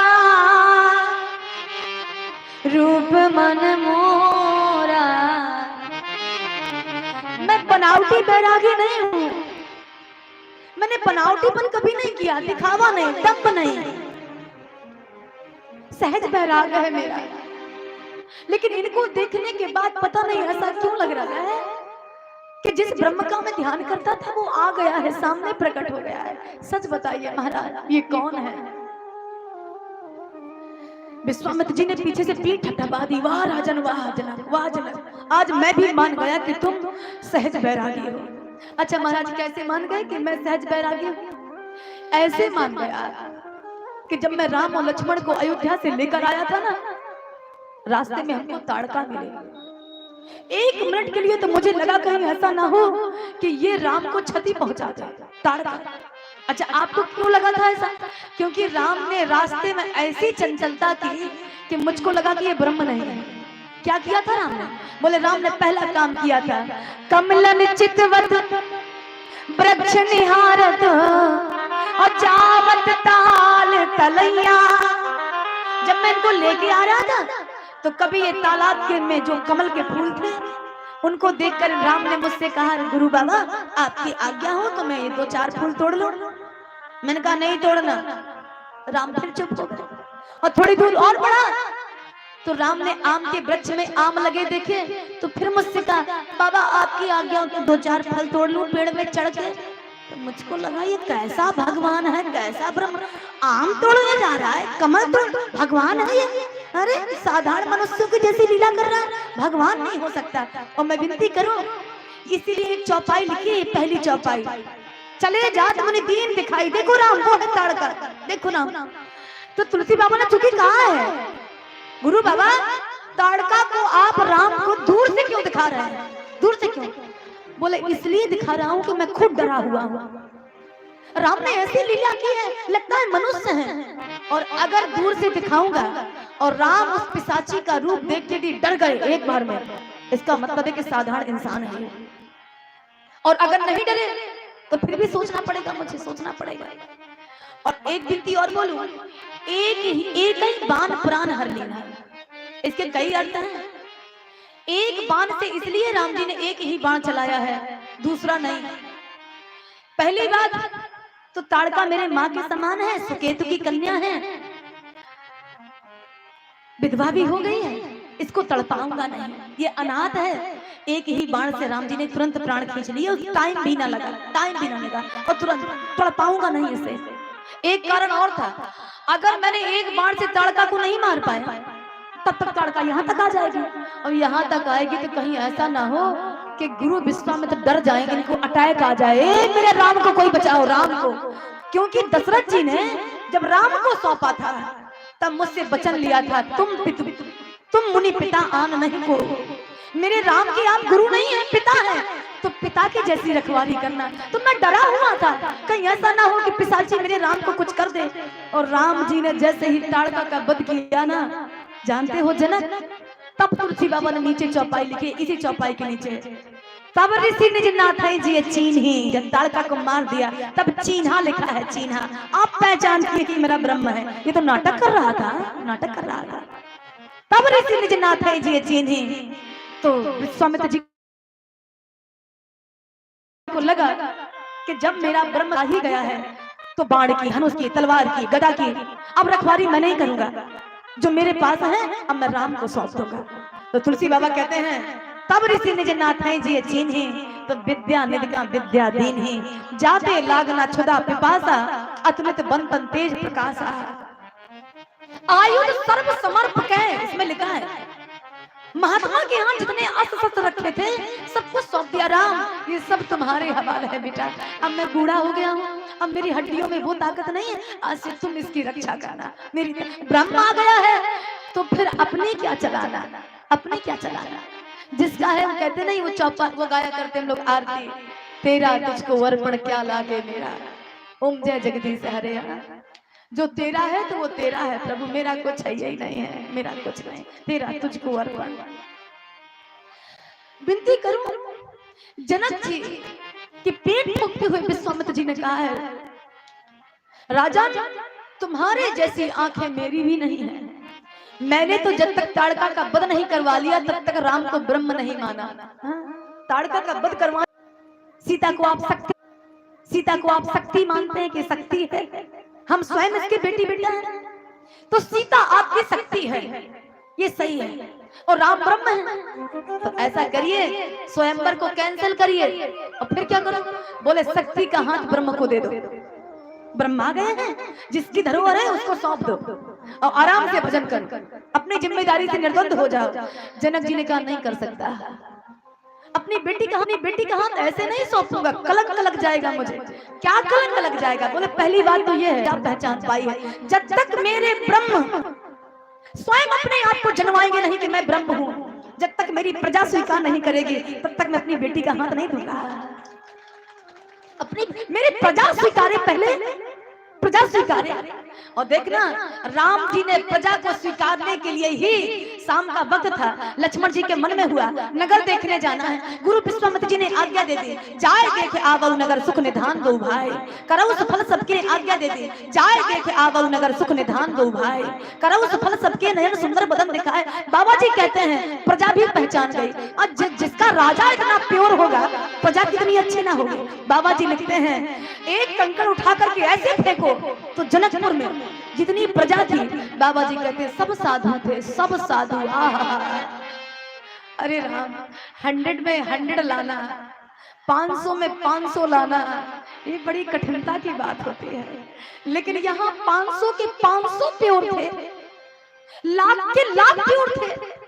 बाबा जी कहते हैं देखना, जब राम जी निकले हैं, देखन नगर भूप सुत आए, देखन नगर भूप सुत आए, देखन नगर भूप सुत आए, देखन नगर भूप सुत आए, देखन नगर भूप सुत आए, देखन नगर भूप सुत आए, भूप सुत आए, समाचार पुरवासिन पाए, समाचार पुरवासिन पाए, समाचार पुरवासिन पाए, समाचार पुरवासिन पाए, धाये धाम काम सब त्यागी, आए धाम काम सब त्यागी, धाये धाम काम सब त्यागी, आए धाम काम सब त्यागी, काम सब त्यागी, मनोरंग निधि नूतन लागे, मनहु रंग निधि लूटन मनोरंग निधि लूटन लागे, मनहु रंग निधि लूटन निधि लूटन लागे। निधि लूटन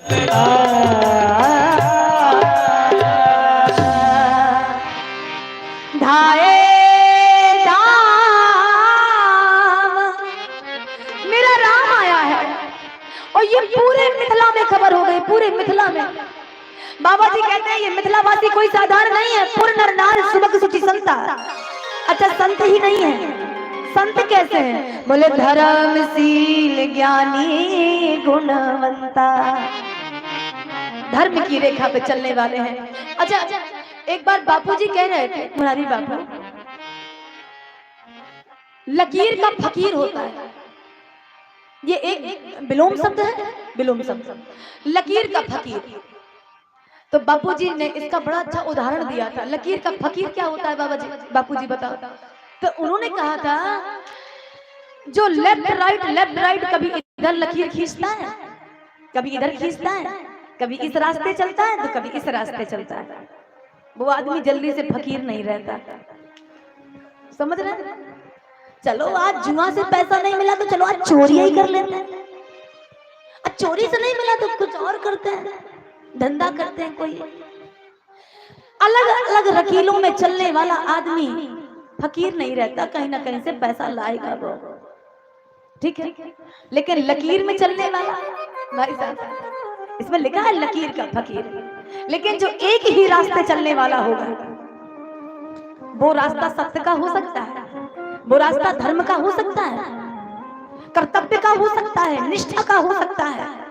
और विनती करूं, धर्म में, कर्तव्य में, सत्य में, निष्ठा में एक दिन भोजन मिलता है तो दूसरे दिन नहीं मिलता है, दूसरे दिन मिलता है तो फिर हो सकता है नेक्स्ट के लिए सोचना पड़े। सुदामा जी धर्म पे ही तो चलते थे, है ना? 5 घर के अलावा किसी के घर में भीख नहीं मांगते थे, 5 घर में मांग लेते थे, और 5 घरों में यदि ना मिले कुछ तो खुद भूखे सोते थे और बच्चे भी भूखे। इसीलिए कहते हैं लकीर में चलने वाला फकीर होता है, लकीर में चलने वाला। इसके लिए विनती करें, लेकिन जो संतुष्टि लकीर में चलने वाले को होगी वो बेशक फकीर रह जाए, वो दंड फंद करने वाले को सुकून नहीं मिल सकता। वो करता है पैसे वाला खूब बन जाएगा, खूब बन जाएगा। कभी कभी हम लोग ये क्वेश्चन कर देते हैं, दीदी देखो ना कितना ये पाप करता है, इसके पास देखो कितना पैसा है, हम लोग धर्म पे चलते हैं, हमारे पास कुछ नहीं। ये शब्द कहने वाले 80% लोग मिलते हैं समाज में। हमारे पास कुछ नहीं हो, देखो ये अधर्मी के पास, अधर्म के पास। अच्छा एक प्रैक्टिकल करना, ये साइंस का रूल्स है, साइंस का। आप एक पत्थर उठाइए भाई साहब, और पत्थर उठा करके आकाश को फेंकना, जितनी आपकी ताकत हो ऊपर को फेंकना। आपने जितनी ताकत लगाई है उसकी डबल ताकत से वो नीचे आएगा, सिंगल ताकत से ऊपर जाएगा, और डबल ताकत से, वो कहते नहीं वो क्रिया की प्रतिक्रिया होती है। हमने यहाँ से क्रिया की, वहां से प्रतिक्रिया हुई, प्रतिक्रिया ज्यादा तेज होती है, क्रिया से ज्यादा प्रतिक्रिया तेज होती है। तो मैं विनती कर दूं, जो व्यक्ति बहुत जल्दी राजा बनना चाहता है वो बहुत जल्दी फकीर भी बनता है, याद रखना, बहुत जल्दी। और जो व्यक्ति धीरे धीरे चलने वाला है, धीरे धीरे, वो आदमी बहुत जल्दी बड़ा आदमी बनता है। बस चलते रहो, चलते रहो, चलते रहो। बस ये मत सोचना कि जो हमारे पास ये पैसा है हम जबरदस्ती आपके जेब से खींच के लाए, ना, जेब से नहीं खींचना, किसी के नहीं खींचना। मेरे दादा के दरबार में सब लोगों का ठेका, सब लोगों का खाता। गाओ अच्छा इस भजन को गाओ सब लोग।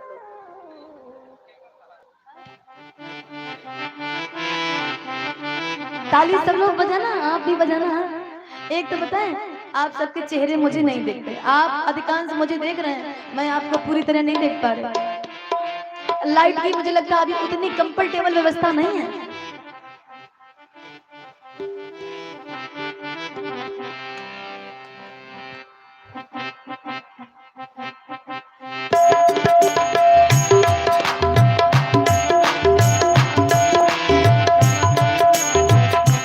मेरे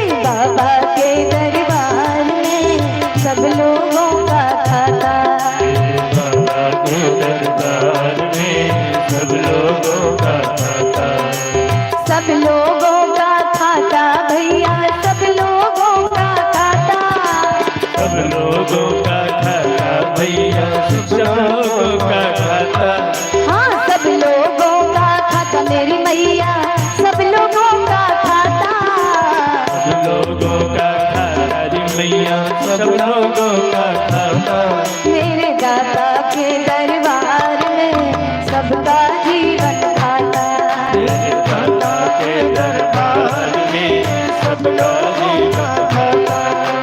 क्या साधु क्या संत गिरस्ती, क्या राजा क्या रानी, क्या साधु क्या संत गिरस्ती, क्या राजा क्या रानी, रानी क्या साधु क्या संत गिरस्ती, क्या राजा क्या रानी, क्या साधु क्या संत गिरस्ती, क्या राजा क्या रानी। मेरे प्रभु की पुस्तक में लिखी ये सबकी कर्म का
सबका जीवन खाता। मेरे ठाकुर के दरबार में सबका जीवन खाता। ओ ज्ञानी सुनकर चुप हो जाता, मूर्ख गाल बजाता। ज्ञानी सुनकर चुप हो जाता, मूर्ख शोर मचाता। हाँ मूर्ख गाल बजाता। मेरे बाबा के दरबार में सब लोगों का खाता। मेरे बाबा के दरबार में सबका जीवन खाता। दाता सबका जीवन खाता। बाबा सबका जीवन खाता। दाता सबका जीवन खाता। बाबा सबका जीवन खाता। अच्छी करनी करना मैया, करम न करना काला। 24 घंटे अलर्ट रहता है एक सिपाही जिसका नाम राम है।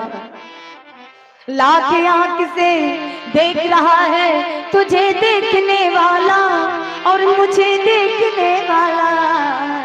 मेरे बाबा के दरबार में सब लोगों का खाता।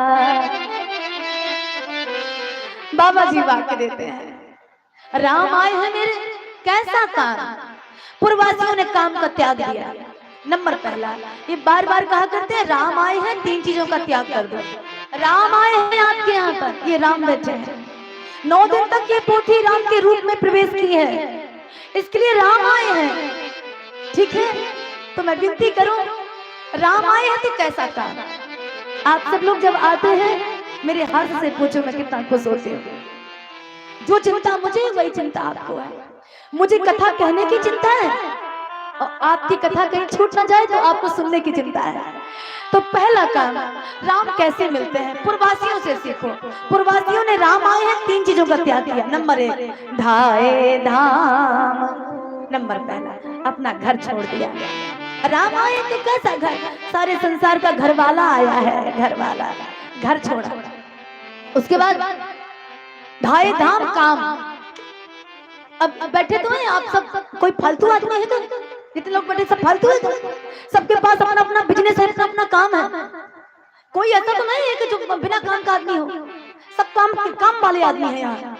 अब बिहार में जिस तरह से काम करते हैं लोग, मेरी सही है कि मुझे लगता है यहाँ कम से कम 80% लोग गांव के लोग ही काम करते हैं। खेत खाली नहीं रहते आपके यहाँ। हमारे यहाँ देखो जाए, आहा मौज लूटते हैं, मौज। एक खेती कर ली बस। हमारे यहाँ ज्यादा होता है, हमीरपुर जिले में एक खेती कर ली और जानते हैं वाह हमारे यहाँ की क्या लेबलिंग वाली खेती है। क्या लेबलिंग वाली, नहीं करना तो नहीं करना, लेटे रहो, अकड़मंडों की बात है।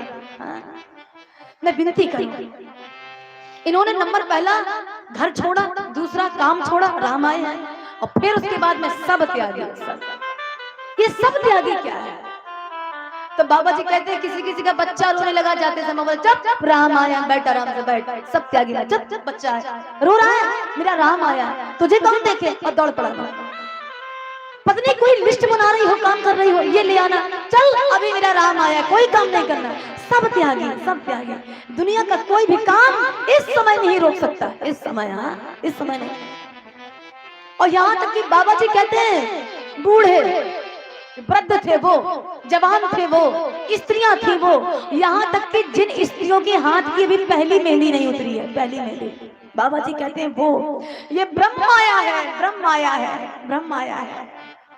सबने सब कुछ छोड़ दिया। एक लाइन फिर मेरे साथ गाइए, मेरे झोपड़ी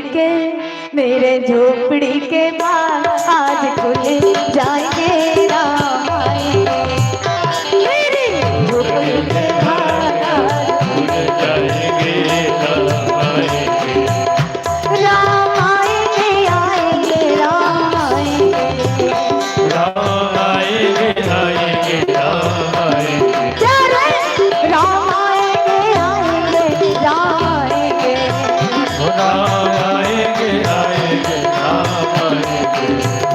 मेरी झोपड़ी के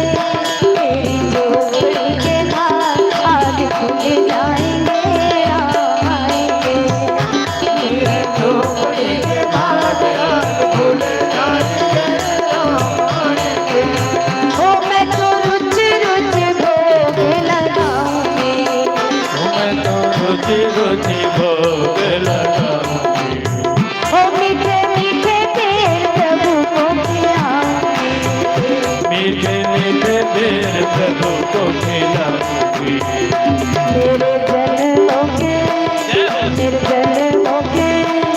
निर्जनों के सारे पाप धुल जाएंगे, राम आएंगे। निर्जनों के सारे पाप धुल जाएंगे, राम आएंगे। ओ राम आएंगे, आएंगे, राम आएंगे। ओ राम आएंगे, आएंगे, राम आएंगे। हाँ, राम आएंगे, आएंगे, राम आएंगे। ओ राम आएंगे, आएंगे, राम आएंगे। मेरी झोपड़ी के भाग आगे खुले जाएंगे, राम आएंगे। मेरे झोपड़ी के भाग आगे खुल जाएंगे, राम आएंगे। मेरी झोपड़ी के भाग आगे खुल जाएंगे, राम आएंगे। मेरी झोपड़ी के भाग आगे खुल जाएंगे, राम आएंगे। ओ राम आएंगे, राम आएंगे, हाँ राम आएंगे, राम आएंगे। राम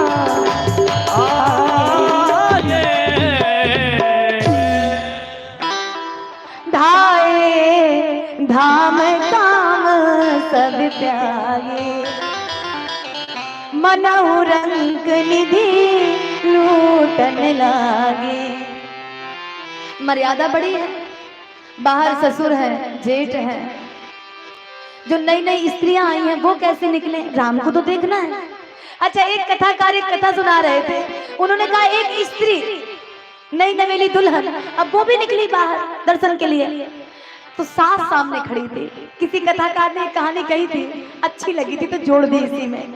तो वो बाहर निकली तो सास ने डांटा, तुझे शर्म नहीं आता, अभी हाथ से मेहंदी नहीं छूटी तेरी, अब बाहर सब बड़े बुजुर्ग खड़े हैं और तू बाहर निकल के आई है। अरे थोड़ी सी तो मर्यादा कर, देख तुझे सब कोई देख रहे हैं, देख। जानते हैं उस बहू ने क्या जवाब दिया? माँ जरा इन सबको तो देखो, वृद्धों को देखो, जवानों को देखो, किसी की निगाह तुम्हारी सुंदर बहू के ऊपर है?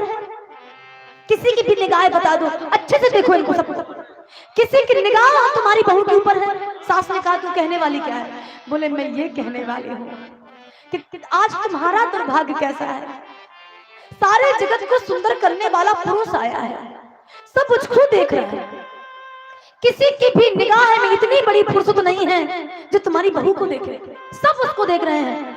लेकिन तुम्हारा कितना बड़ा दुर्भाग्य है कि तू मुझको देख रही है, तू मुझे देख रही है। आज मुझे देखने का टाइम है, हाँ मुझे देख रही है, देख सारे जगत का नियंता आया है, इससे सुंदर कोई है क्या? इससे सुंदर इस समय कोई नहीं है। मैं विनती करूं, तो उनको लगा कि राम को देखना तो ही है, जल्दी जल्दी अपना अपना काम छोड़ करके और बाबा जी कहते अट्टालिका में चढ़ गए। खिड़की से राम जी को देख रही है, झांक रही है। जुगती भवन झरोखर लागी, निर्खई राम रूप अनुरागी। कहाँ परस्पर आपस में सलाह करती, बात करती। कहा सखी यस को तंधारी, जो न मोह या रूप निहारी। है दुनिया में कोई ऐसा जो इनको देख करके ये ना कहे कि मैं बाहर जा रहा हूं, इनसे सुंदर कोई है ही नहीं। एक ने कहा तुझे दिखाई भी दे रहा है कि वैसे ही चिल्ला रही है। आज बाबूजी आपको लेट हो गया था, अभी आए हैं, आज लेट हो गया थोड़ा सा। आगे जितने लोग बैठे मेरी निगाह सब पे रहती है, लेकिन फिलहाल ये तो सही है कि संसारिक काम तो हमें करने ही पड़ेंगे। इस संसारिक बंधन ही तो हमें भगवान का नहीं होने दे रहा है, चाहे आप चाहे हम नहीं हो पा रहे हैं, पूरी तरह से बंधन बंधा है। लेकिन फिर भी आप लोग इतनी बड़ी तादाद से आ रहे हैं, बहुत बहुत बहुत बहुत बधाई है आप सबको, पुरुषोत्तम गांव वालों को बहुत बड़ी बधाई है। वैसे मुझे इस गांव से उम्मीद थी ऐसे, क्योंकि आसपास के जो गांव ज्वाइंटेड है वहां कथा हो चुकी है, इसके लिए मुझे उम्मीद थी कि भीड़ लमसम ऐसी होनी है, लास्ट तक प्रभु करे रोड तक जाएगा।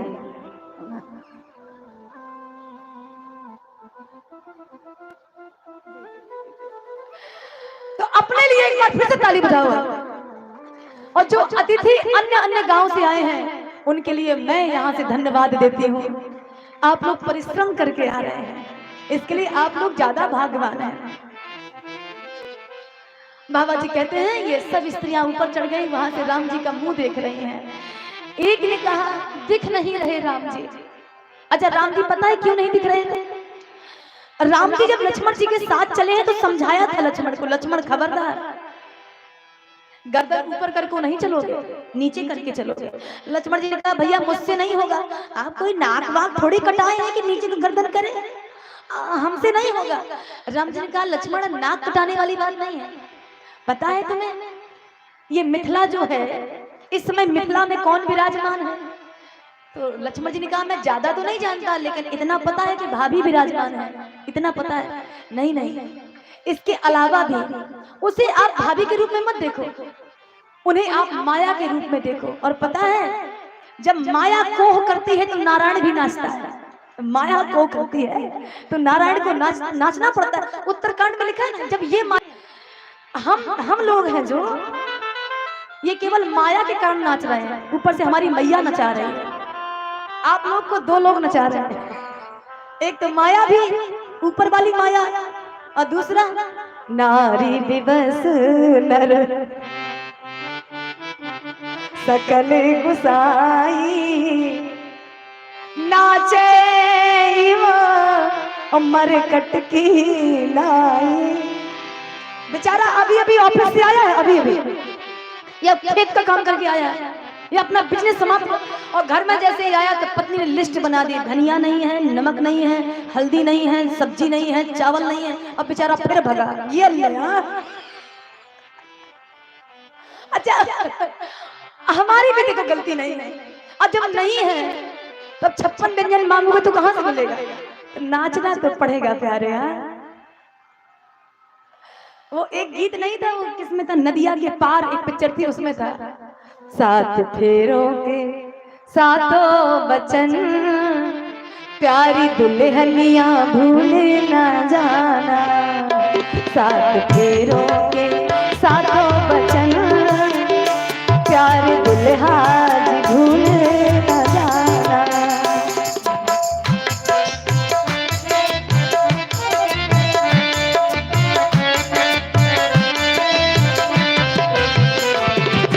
फेरों के सातों बचन मेरे भैया जी भूले न जाना, मेरी मैया भूले न जाना।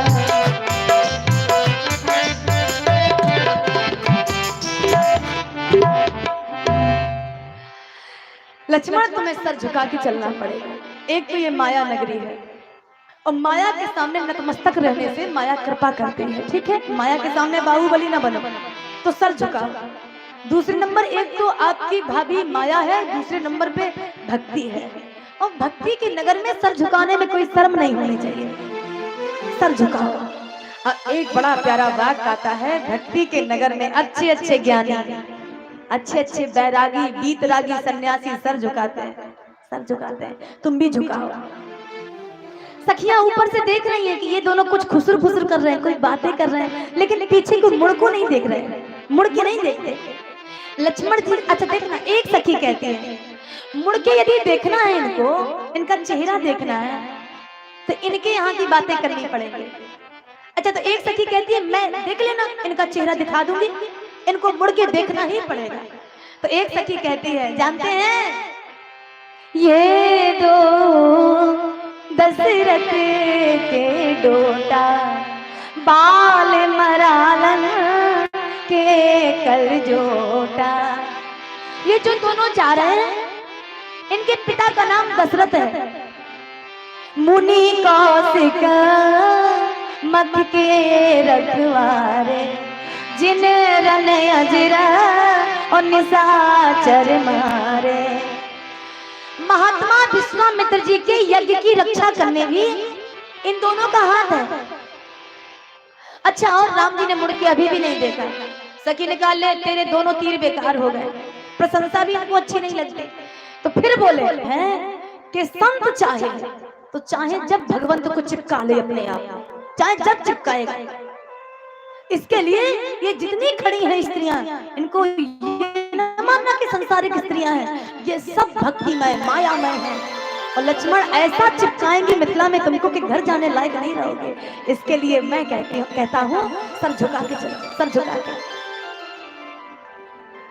पूज्य संत श्री राजेश्वरानंद जी गाया करते थे, एक लाइन गाई है, जिसकी निगाह पड़ गई धोखे से राम जी के चेहरे में।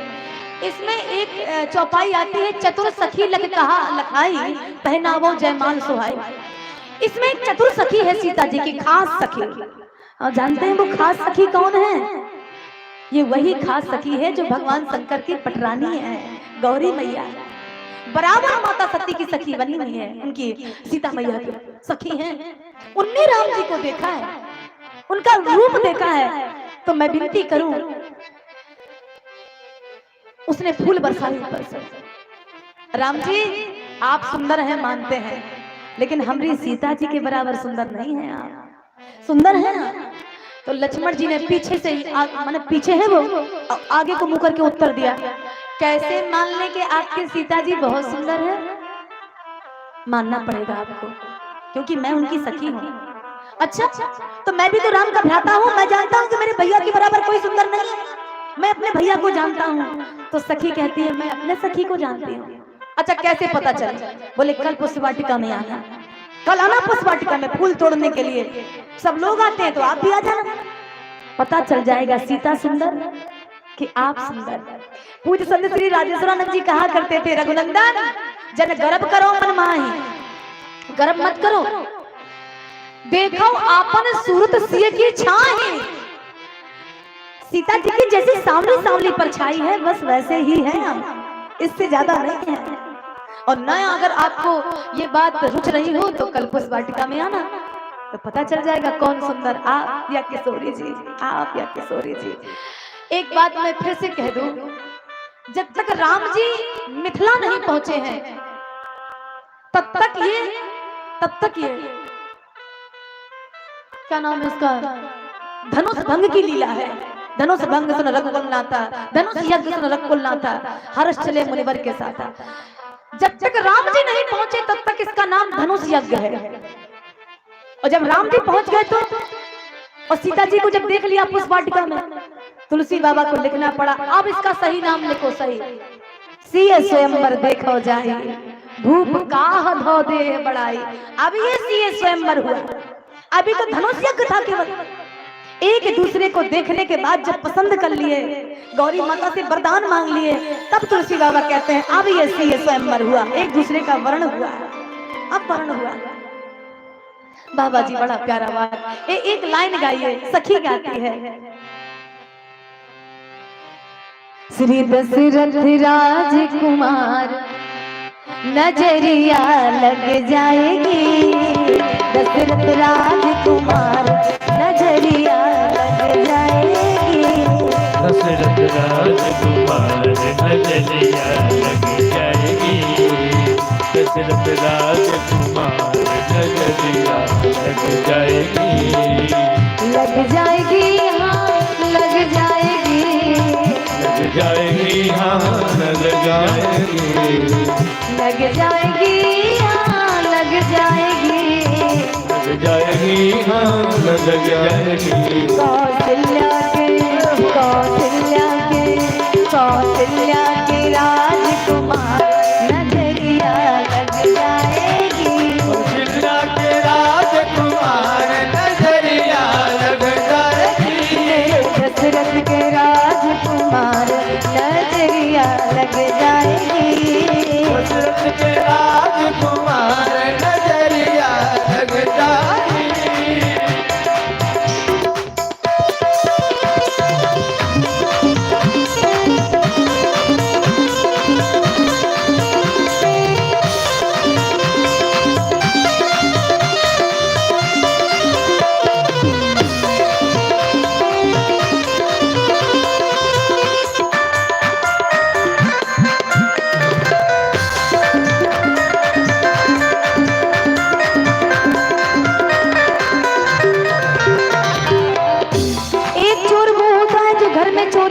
भर जाता है। लेकिन ये कैसा चोर है, हमारा चित्त भी चुरा लिया और उसके बावजूद भी यहाँ पे बड़ा अलबेला बन के घूम रहा है कि मैंने कुछ चुराया ही नहीं है। मन के मंज कुंजर से घूमत, जैसे मतवाला हाथी घूमता है ऐसे ये भी कुंजर की भांति मतवाले भांति घूम रहे हैं। मन के मंज कुंजर से घूमत, हमें अलियन चित चुराए के घूमत, हाँ, अलियन चित चुराए के घूमत, फिर भय पीछे बाजार नजरिया लग जाएगी,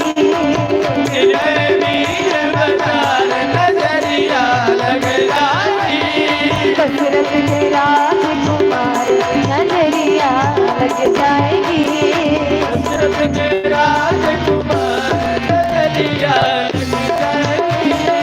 लग जाएगी नजरिया लग जाएगी,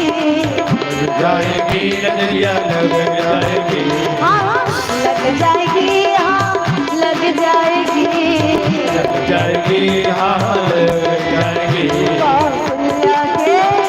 कौशल्या के दशरथ के राजकुमार नजरिया लग जाएगी, दशरथ के राजकुमार नजरिया लग जाएगी,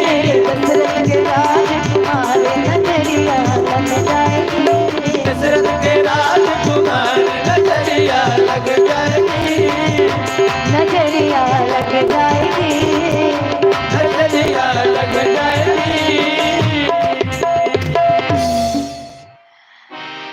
बाबा जी कहते हैं ऊपर से फूल बरसा रही है राम जी के ऊपर।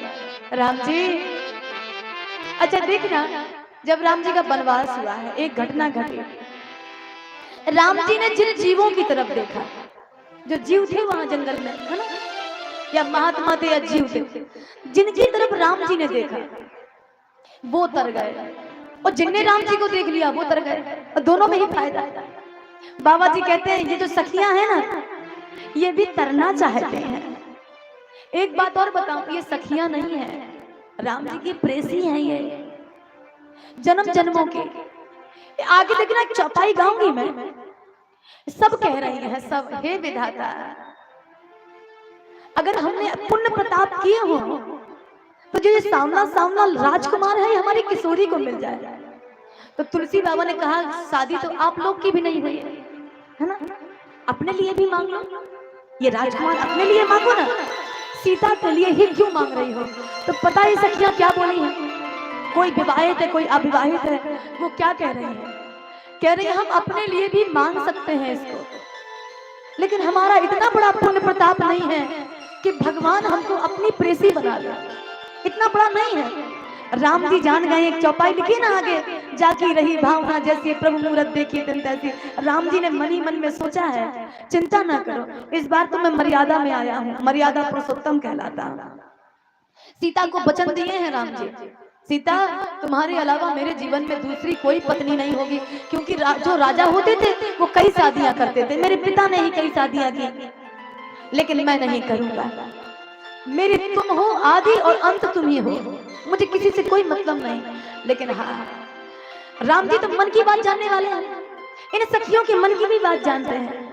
तो राम जी ने मन ही मन कहा चिंता ना कर, इस बार नहीं तो द्वापर में सही, सबको बुलाऊंगा, सबको बुलाऊंगा, सबके साथ रहस करूंगा, सबको अपनी पत्नी बनाऊंगा। 16,108 है, हाँ 16,000, पूरे मिथिला को बुला लिए हैं द्वारका। चलो चलो, पूरे मिथिला को बुला लिए। तो इसके लिए विनती करूं, बहुत प्यारा भाव आता है, इसके दो शब्द पढ़िएगा दोहे के, ये हर्षय बरसय सुमन, फूल लेकर ऊपर से गिरा रहे हैं राम जी के। अब दो शब्द लिखे, सुमुखी, एक तो जिसका सुंदर चेहरा है वो हंस रही है, सुलोचन वृंद, एक तो जिसके नेत्र सुंदर है वो हंस रही है। अब गौर कीजिए, सुमुखी किसको कहा जाता है, सुलोचन किसको कहा जाता है? सुमुखी कौन, सुलोचन? ये क्वेश्चन मार्क है। ऐसे ही तो चौपाइयों में क्वेश्चन उठाए जाते हैं कि राम जी तुलसी बाबा इस प्रकार खुद मर्यादित हैं, ऐसे थोड़ी ना किसी को सुमुखी बोलेंगे। मिथिला की रानियां हैं, नारियां हैं, उनको सुमुख नहीं बोल सकते। सुमुख का मतलब क्या है बाबा, बोलो? तो तुलसी बाबा कहते हैं सुमुख मुख वो है, सुंदर मुख वो है, चेहरा उसका सुंदर होता है जिसको राम एक बार देख ले। ठीक है।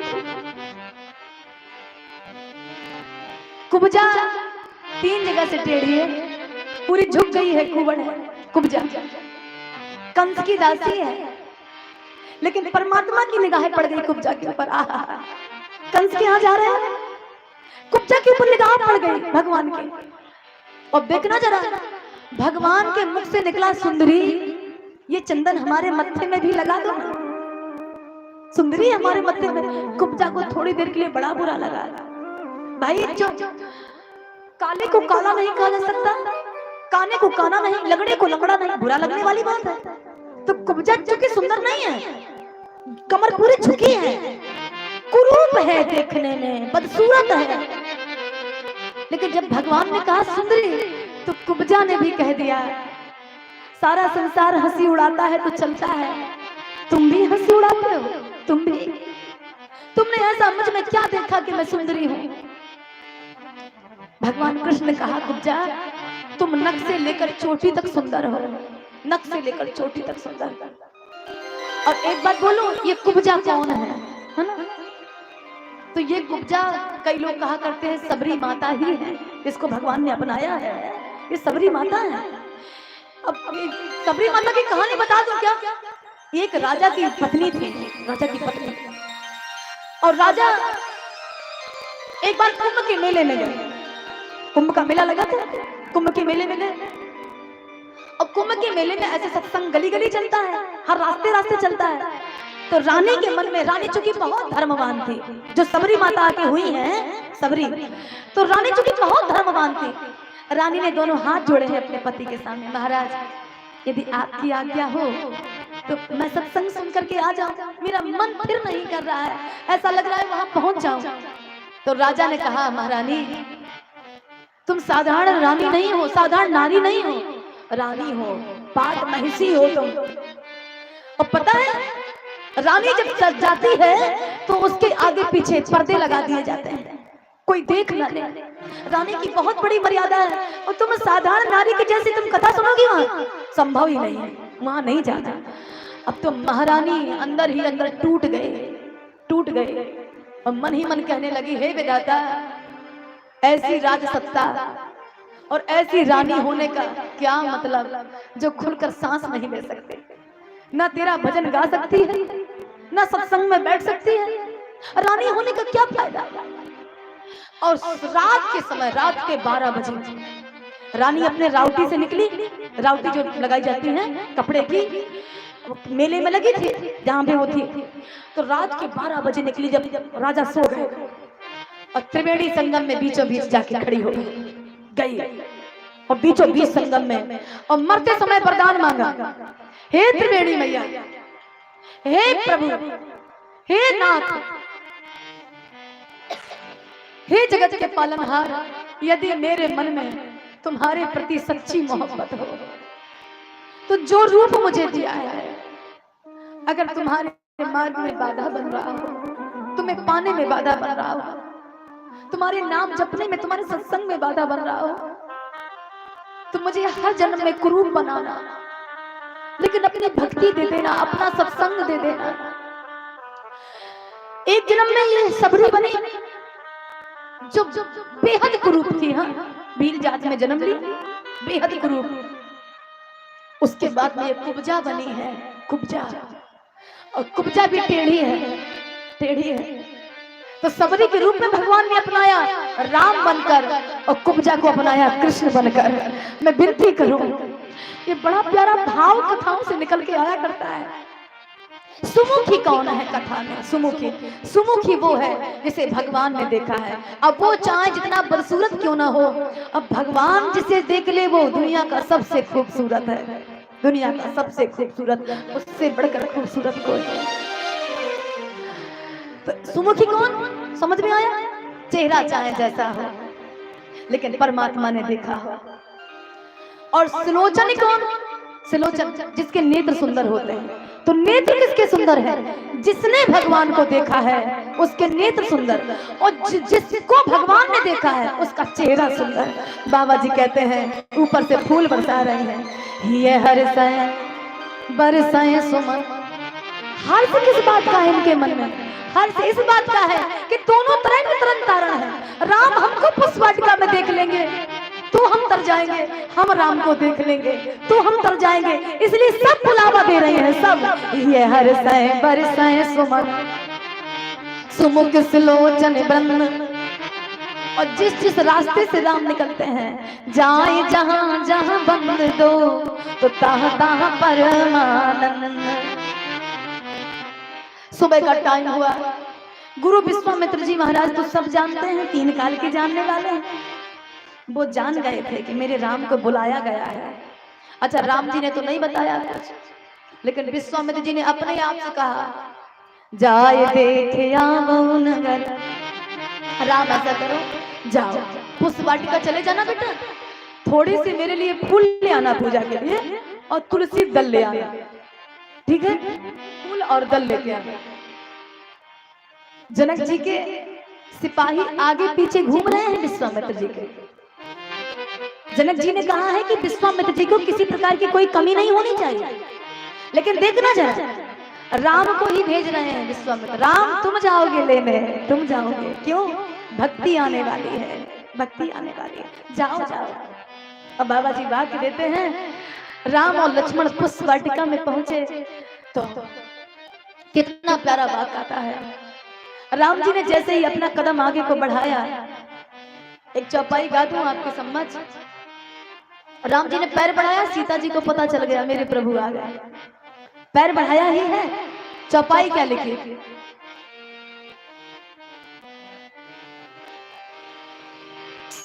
ते अवसर सीता ताई, ते अवसर आप भी गाइए।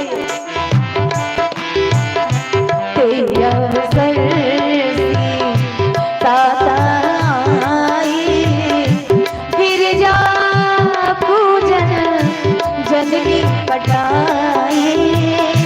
गिरिजा पूजन जननी पठाई, गिरिजा पूजन जननी पठाई। गिरिजा पूजन जननी पठाई।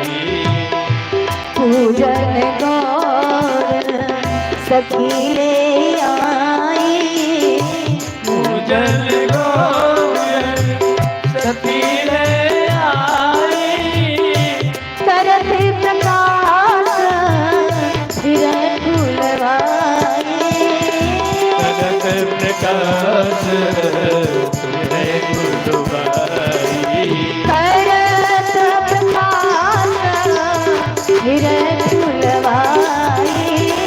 करत प्रकाश तुझे गुरुबाई। एक सखी संग बिहाई। एक सखी सिया संग बिहाई। संग बिहाई। संग बिहाई। तो गई रही खन फूलवाई।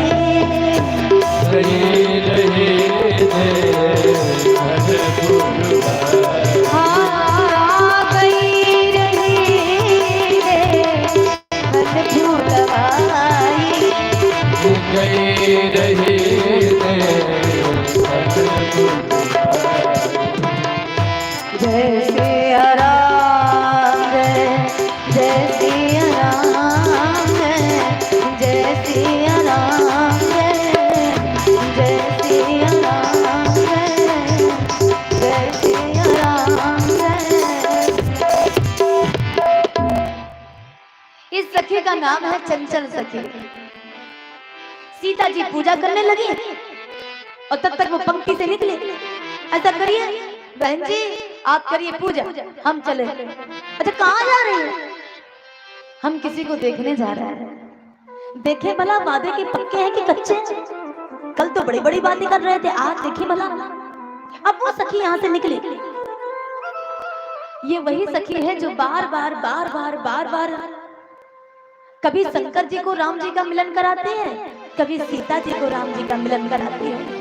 और बाबा जी कहते हैं वो निकल के जैसे अपने पंक्ति से गई तो राम जी फूल तोड़ने में लगे थे। फूल तोड़ने ते तो बंद बिलोकस जाए, प्रेम विवश सीता पे आई। यहाँ की कथा बड़ी प्यारी है। लक्ष्मण जी फूल तोड़ रहे थे, तोड़ के वो दोना होता है ना पत्ते वाला, उसमें रख रहे थे तोड़ के, और तोड़ के रख रहे थे। तो जो खिले खिले फूल थे उसको तोड़ दिया। सब कोई तोड़ता है, लेकिन जिनकी कली लगी हुई थी अभी फूले नहीं थे, लक्ष्मण जी उनको नहीं तोड़ रहे हैं। वो कली रो रही है। हाँ कली रोने लगी, आपस में सलाह कर रहे हैं जो एक दूसरे से। देखो ना सखी आज हम लोग कितने दुर्भाग्यवान हैं। क्यों?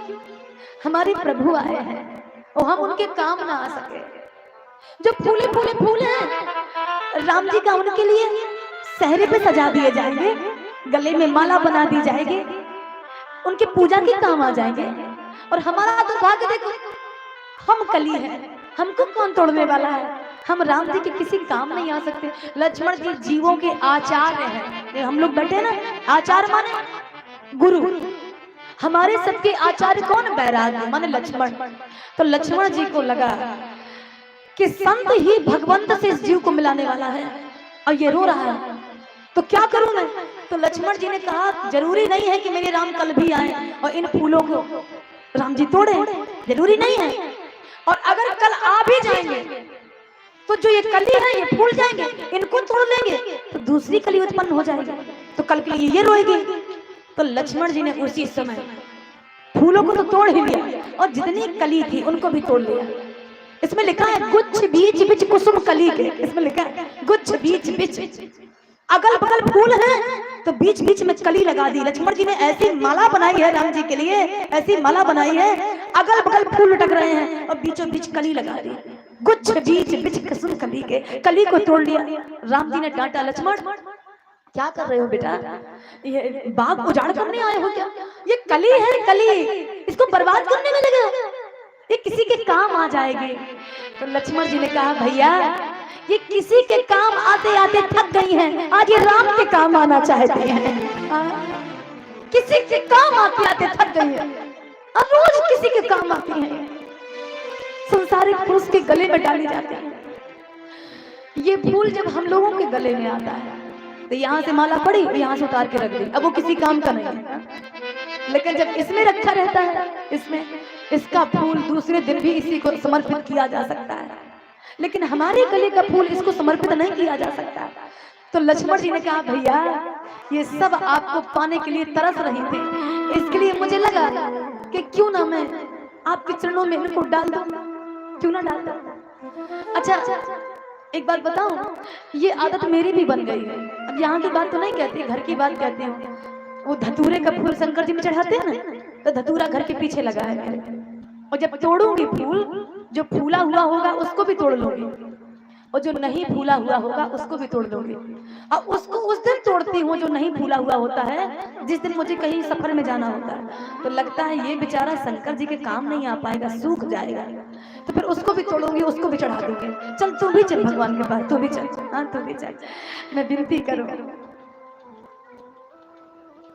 ये कलियां धन्य है। आज वो सखी दूर से देख रही है, सखी देख रही है, दौड़ कर गई सीता जी के पास, रो रही है। ब्रह्म को देखा है ना, आंसू नहीं रुक रहे हैं। ते दो बंद बिलोकस जाई, प्रेम विवश सीता पे आई। इसमें लिखा है, आंख से जब इसके आंसू बह रहा है तो सीता मैया ने पूछा क्या बात है? यहाँ से गई थी तो बड़ी मुस्कुरा रही थी, वहां से आई है तो रो रही है। लेकिन हाँ ये तो पक्का हो गया कि जो तेरे गाल पे आंसू आ रहा है ये दुख का आंसू नहीं है, ये सुख का आंसू है।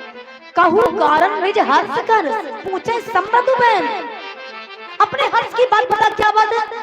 तू आज ये जो आंसू बहा रही है, क्या पा लिया है? कौन सा रत्न मिल गया है? कौन सा रत्न मिला है तुझे? राजन जी गाया करते थे इसको। राजन जी है शायद, धीरज कांत। कोई आया सखी फूल बगिया, कोई आया सखी फूल बगिया में, कोई आया सखी फूल बगिया में। अच्छा, तो आने जाने वाले तो रोज आ जा रहे हैं, उनमें कुछ स्पेशल है क्या? हाँ। ऐसा रूप नहीं देखा उमरिया में, ऐसा रूप नहीं देखा उमरिया में, ऐसा रूप नहीं देखा उमरिया में, ऐसा रूप नहीं देखा उमरिया में। तो कोई आया सखी फूल बगिया में, कोई आया सखी फूल बगिया में। हाँ कोई आया सखी फूल बगिया में, कोई आया सखी फूल बगिया में। सांवरा एक है एक गोरा बदन, सांवरा एक है एक गोरा बदन, सांवरा एक है एक गोरा बदन, सांवरा एक है एक गोरा बदन। देख कर भी नाक तक भरा मेरा मन, देख कर भी नयब तक भरा मेरा मन, देख कर भी नाक तक भरा मेरा मन, देख कर भी नयब तक भरा मेरा मन। ऐसा रूप नहीं देखा उमरिया में, ऐसा रूप नहीं देखा उमरिया में। हाँ कोई आया सखी फूल बगिया में, कोई आया सखी फूल बगिया में। अनिल भैया नाच दीजिए थोड़ी, बाबूजी भी बगल में बैठे हैं, बैठे बैठे नाच रहे तो खड़े खड़े नाच रहे थोड़ा सा।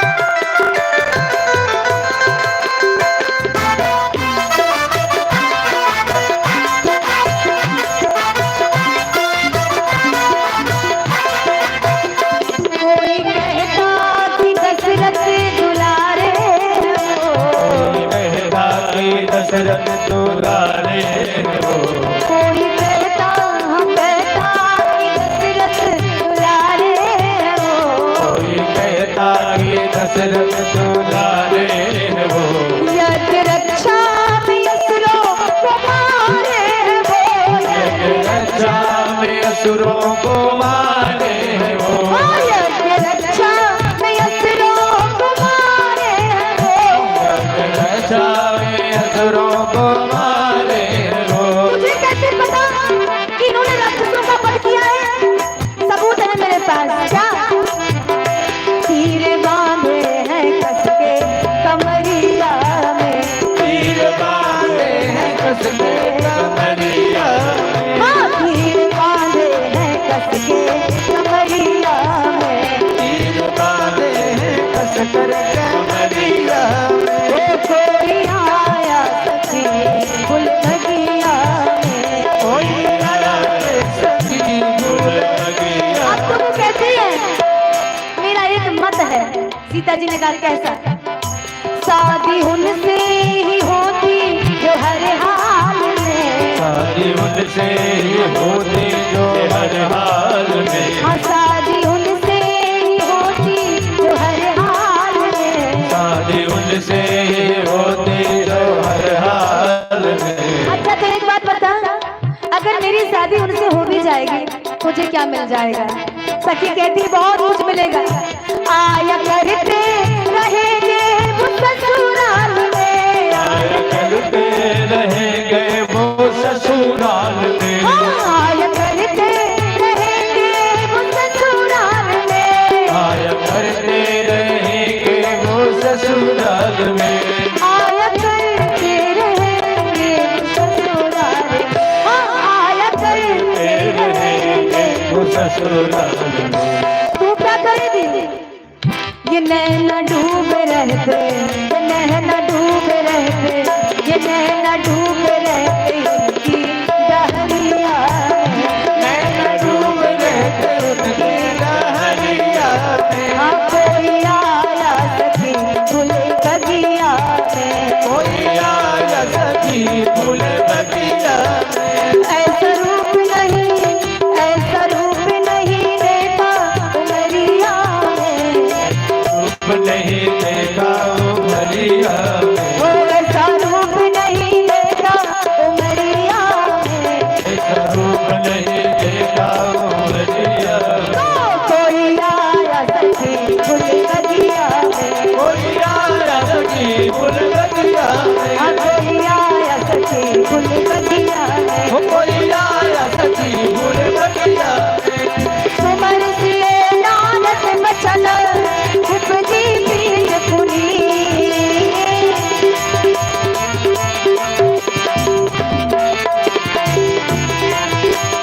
जय सिया राम जय जय सिया राम, जय सिया राम जय सिया राम, ओ जय सिया राम जय जय सिया राम, जय सिया राम जय सिया राम, जय जय सिया राम, जय सिया राम।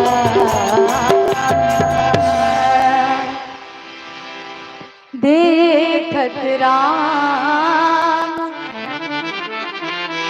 सीता मैया गई। तुलसी बाबा ने लिखा, बोले कौन जा रहे हैं?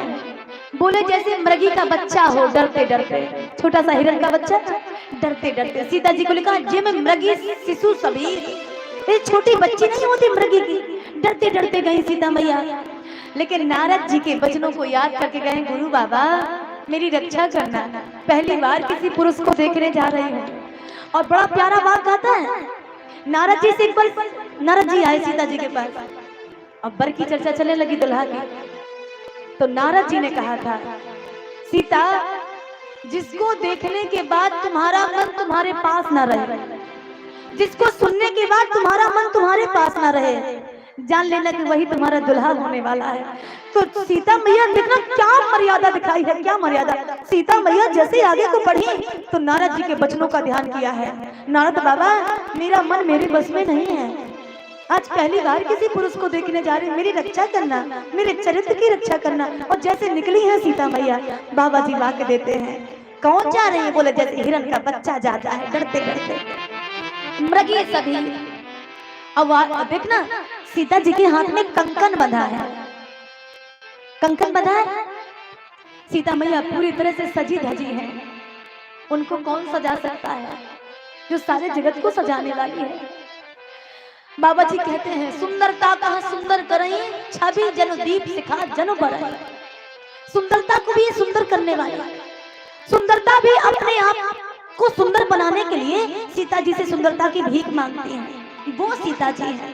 और सीता जी जैसे बड़ी हाथ में कंकन बंधा है, राम जी फूल तोड़ने में लगे हैं, हाथ में दोना लिए हैं। महीना कौन सा है? माघ का। अच्छा, माघ के महीने में ठंड होती, हल्की हल्की ठंड होती है ना माघ के महीने में, माघ के महीने में ठंड होती है। राम जी के हाथ में दोना है और बाबा जी कहते हैं, कनक बिंदु द्विचारिक देखे, मत्थे पे राम जी के पसीना है। सर्दी का महीना, महीना सर्दी का है, ठंड का समय है। और बाबा जी कहे, सीता जी ने देखा राम जी की निगाह राम जी के ऊपर पड़ी तो मत्थे पे 2-4 बिंदी पसीने की दिखा गए। अब सीता को लगा, अरे राम राम राम, 2-4-10 फूल एक दोना में लिए हैं, 10-20 पत्ती तुलसी के लिए हैं, और इतना वजन उठाने में इनको पसीना आ रहा है, पसीना। हे राम, धनुष क्या उठाएंगे ये यार, क्या उठाएंगे धनुष, क्या उठाएंगे। बाबा जी कहते हैं, सीता मैया के मन में पहली बार ऐसा हुआ कि मेरे पिता ने जो प्रतिज्ञा ना ली होती मैं राम के गले में माला डाल देती। पहली बार लगा है इसमें लिखा है आहा तात। आहा माने जानते हैं? आहा आहा माने होता है आह भरना। जैसे आह से सांस ली जाती है ना, आह से राम कहा जाता ना आह भर के। हे राम, सांस भरी है सीता मैया ने, पहली बार रोई है सीता मैया। हे पिताजी, मुझे लगता है जब तक राम को नहीं देखा था तब तक लग रहा था ठीक है मेरे पिता ने जो प्रतिज्ञा की है अच्छी बात है, लेकिन आज लग रहा है ये प्रतिज्ञा अच्छी प्रतिज्ञा नहीं है। तुलसी बाबा ने पूछा है माँ घबरा रही हैं आप? क्यों घबरा रही हैं? बोले इसलिए घबरा रही हैं जो 4 फूल उठाने में जिसको पसीना आता हो, और उस धनुष को पता है कितने लोग उठाते थे? पद्म पुराण में लिखा है ऐरावत में वजन बहुत है। जो 5 सूंड वाला जो हाथी है, जो इंद्र बैठता है उसमें 5 सूंड है उसके, 5 सर है उसके, उसमें 10,000 हाथियों का अकेले बल है। 10,000 हाथी एक तरफ हो जाए और ऐरावत में एक बराबर। और देखना जरा, इसी प्रकार जो 10,000 ऐरावत इकट्ठे हो जाते उतने बल के 10,000 बैल, एक बैल ऐरावत के समान। देखना जरा, और 10,000 इकट्ठे किए जाते थे। काहे के लिए? बोले धनुष को खिंचवाने के लिए। उसमें धनुष में एक रस्सी बांधी जाती थी, अब वो रस्सी बैलों के बांधी जाती थी, और जब धनुष को खिसकाना होता था तब उसको खिसकाया जाता था, एक तरफ से दूसरी जगह रखा जाता था। इतना बल था उस धनुष में। एक बात और कहूँ आप सबसे, जैसे आपसे पूछा जाए कि राम जो मिथिला में आए हैं किस लिए आए हैं, क्या जवाब देंगे आप? जनकपुर वासियों को धन्य करने, या जनक जी को धन्य करने, या सीता जी का वर्ण करने, या 10,000 राजाओं का अभिमान चूर करने? तो आपको लगेगा ये सब सही है ना? लेकिन सबसे बड़ी सच्चाई बता दें क्या है? सबसे बड़ी सच्चाई, एक सच्चाई जो शायद कुछ लोग जानते हो कुछ लोग न जानते हो, राम जी सीता जी से वर्ण करने नहीं आए, क्योंकि वो जानते हैं सीता मुझसे अलग है ही नहीं है, एक ना एक दिन तो सीता हमको मिलेगी। हाँ, सीता हमारी है। दूसरा बोले जनक जी को दर्शन देने, बोले जनक जी के हृदय में तो मैं बराबर रहता हूँ, रोज देखते थे मुझको, इसलिए वो पहचान गए, जनक जी के लिए भी नहीं आया। और बोले ये जो महात्मा है यहाँ के, इनके लिए, बोले इनके लिए भी नहीं आया। महात्मा की आत्मा में मैं 24 घंटे बैठा रहता हूँ, और इनके लिए भी नहीं आया। तो किस लिए आया है? बोले मैं आया हूँ अपने पूर्वज का उद्धार करने। आपके पूर्वज कौन? दधी जी। ये जो धनुष रखा है मेरे पूर्वज की हड्डी का बना रखा है, ठीक है? दधी जी की हड्डी का बना ये धनुष रखा है। अच्छा, एक बात और कह दें, रामचरितमानस में 2 ऐसे बलवान योद्धा थे, आप भी जानते हैं। एक का नाम तो तुरंत जान जाएंगे, जिसके कहते हैं बाली। एक तो बाली में ऐसी क्वालिटी थी कि जिसके उसके पास कोई गया युद्ध की अभिलाषा लेकर कि युद्ध करना है, युद्धम देही, तो बाली कहता था चल आ पहले आ। तो वो जैसे उसकी तरफ देखता था, निगाह मिला ही नहीं, तो उसका आधा बल खिंच करके बाली में कन्वर्ट हो जाता था। अब देखिएगा जरा, तो बाली में जो पहले बल था वो तो था ही, और आधा उसका भी सप्लाई हो गया, तो वो बेचारा हार जाता था। एक तो बाली ऐसा था जिसमें बल खिंच जाता था, एक धनुष भी ऐसा था, इसमें लिखा है जो भी योद्धा धनुष को हाथ लगाता था तो मनहु पाए बल, भट बाहुबल तो अधिक गरुआ। जैसे उसको टच किया योद्धा ने तो बाबा जी कहता था और गरु होता था, और गरु होता था, और गरु होता था, और भारी और भारी और भारी। तो देखना जरा, अब कोई धनुष से पूछे क्या तुम सीता जी का विवाह नहीं होने देना चाहते? हाँ? जब तुम इतने ज्यादा भारी हो जाओगे तो तुमको उठाएगा कौन? ये 10,000 राजा तो बेकार हो जाएंगे। इसका मतलब है तुम सीता जी के पीछे पड़ के रह गए कि हम शादी नहीं होने देंगे। धनुष कहता है आहा, शादी तो होने दूंगा, लेकिन इन क्रूर अधर्मियों से नहीं, क्रूर अधर्मियों से नहीं।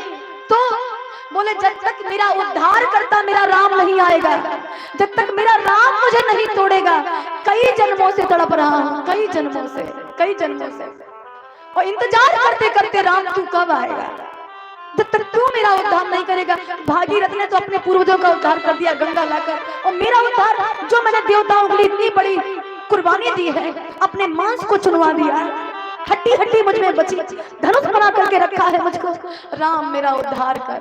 राम मेरा उद्धार कर। कई जन्मों से बुला रही हूँ, कोई तो रिश्ता जरूर होगा, कोई तो रिश्ता जरूर होगा। नजरों से नजरें मिला न पाया, नजरों से नजरें मिला न पाया, नजरों से नजरें मिला न पाया, नजरों से नजरें मिला न पाया। मेरी ही नजर का कसूर होगा, मेरी ही नजर का कसूर होगा, हाँ मेरी ही नजर का कसूर होगा। मेरी ही नजर का कसूर होगा। कई जन्मों से बुला रही हूँ, कई जन्मों से बुला रही हूँ, कोई तो रिश्ता जरूर होगा, कोई तो रिश्ता जरूर होगा। तुम ही तो मेरी आत्मा हो, तुम ही प्रभु मेरे परमात्मा हो, तुम्ही तो मेरी आत्मा हो, तुम्ही तो मेरे प्रभु परमात्मा हो। आजा आजा आजा सामने आजा, आजा आजा आजा सामने आजा। तुम ही तो मेरी आत्मा हो, तुम ही प्रभु मेरे परमात्मा हो, मुझ में रहकर मुझसे ही पर्दा, मुझ में रहकर मुझसे ही पर्दा, ये पर्दा हटाना जरूर होगा, ये पर्दा हटाना जरूर होगा।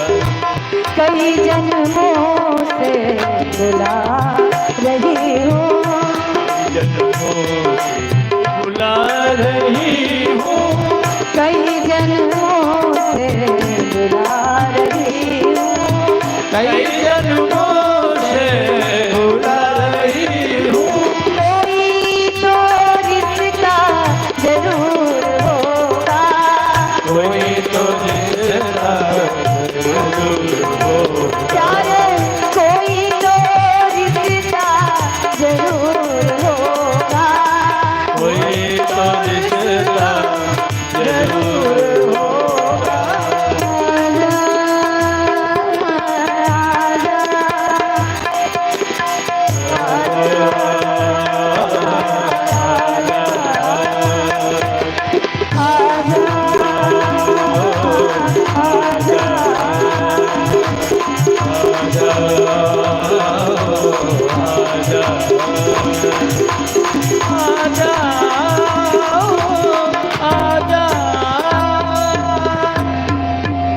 राम जी जो मिथिला गए हैं एक कारण है, सबसे मुख्य कारण है अपने पूर्वज का उद्धार करना। आप चिंता न करना, भागीरथी ने गंगा लाकर 60,000 पूर्वजों को तारा था, मैं आपको तारूंगा, मैं आऊंगा एक दिन।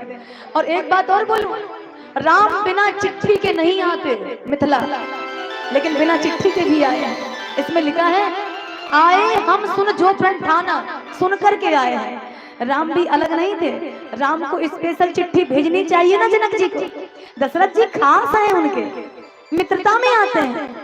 और देखना निमि वंश के ये भी हैं, निमि वंश के ये भी हैं। और बाबा जी वाक्य देते हैं बड़ा प्यारा, उसके बावजूद भी राम अपने आप से आए। राम कहीं पर बिना बुलाए नहीं जाते, लेकिन मिथिला आए हैं तो केवल अपने पूर्वज का उद्धार करने, अपने पूर्वज का उद्धार कर। गोस्वामी बाबा वाक्य देते हैं, भाव देते हैं। सीता जी ने पहली बार आह भरी है, आह तात दारुण हट ठाने,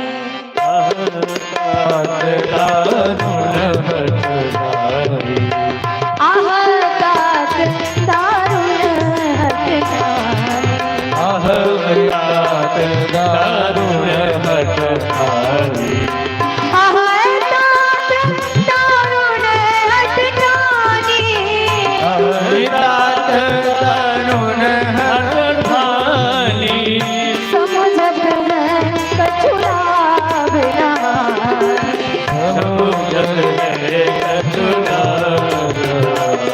हाँ समझत है कछुलाभ नाही।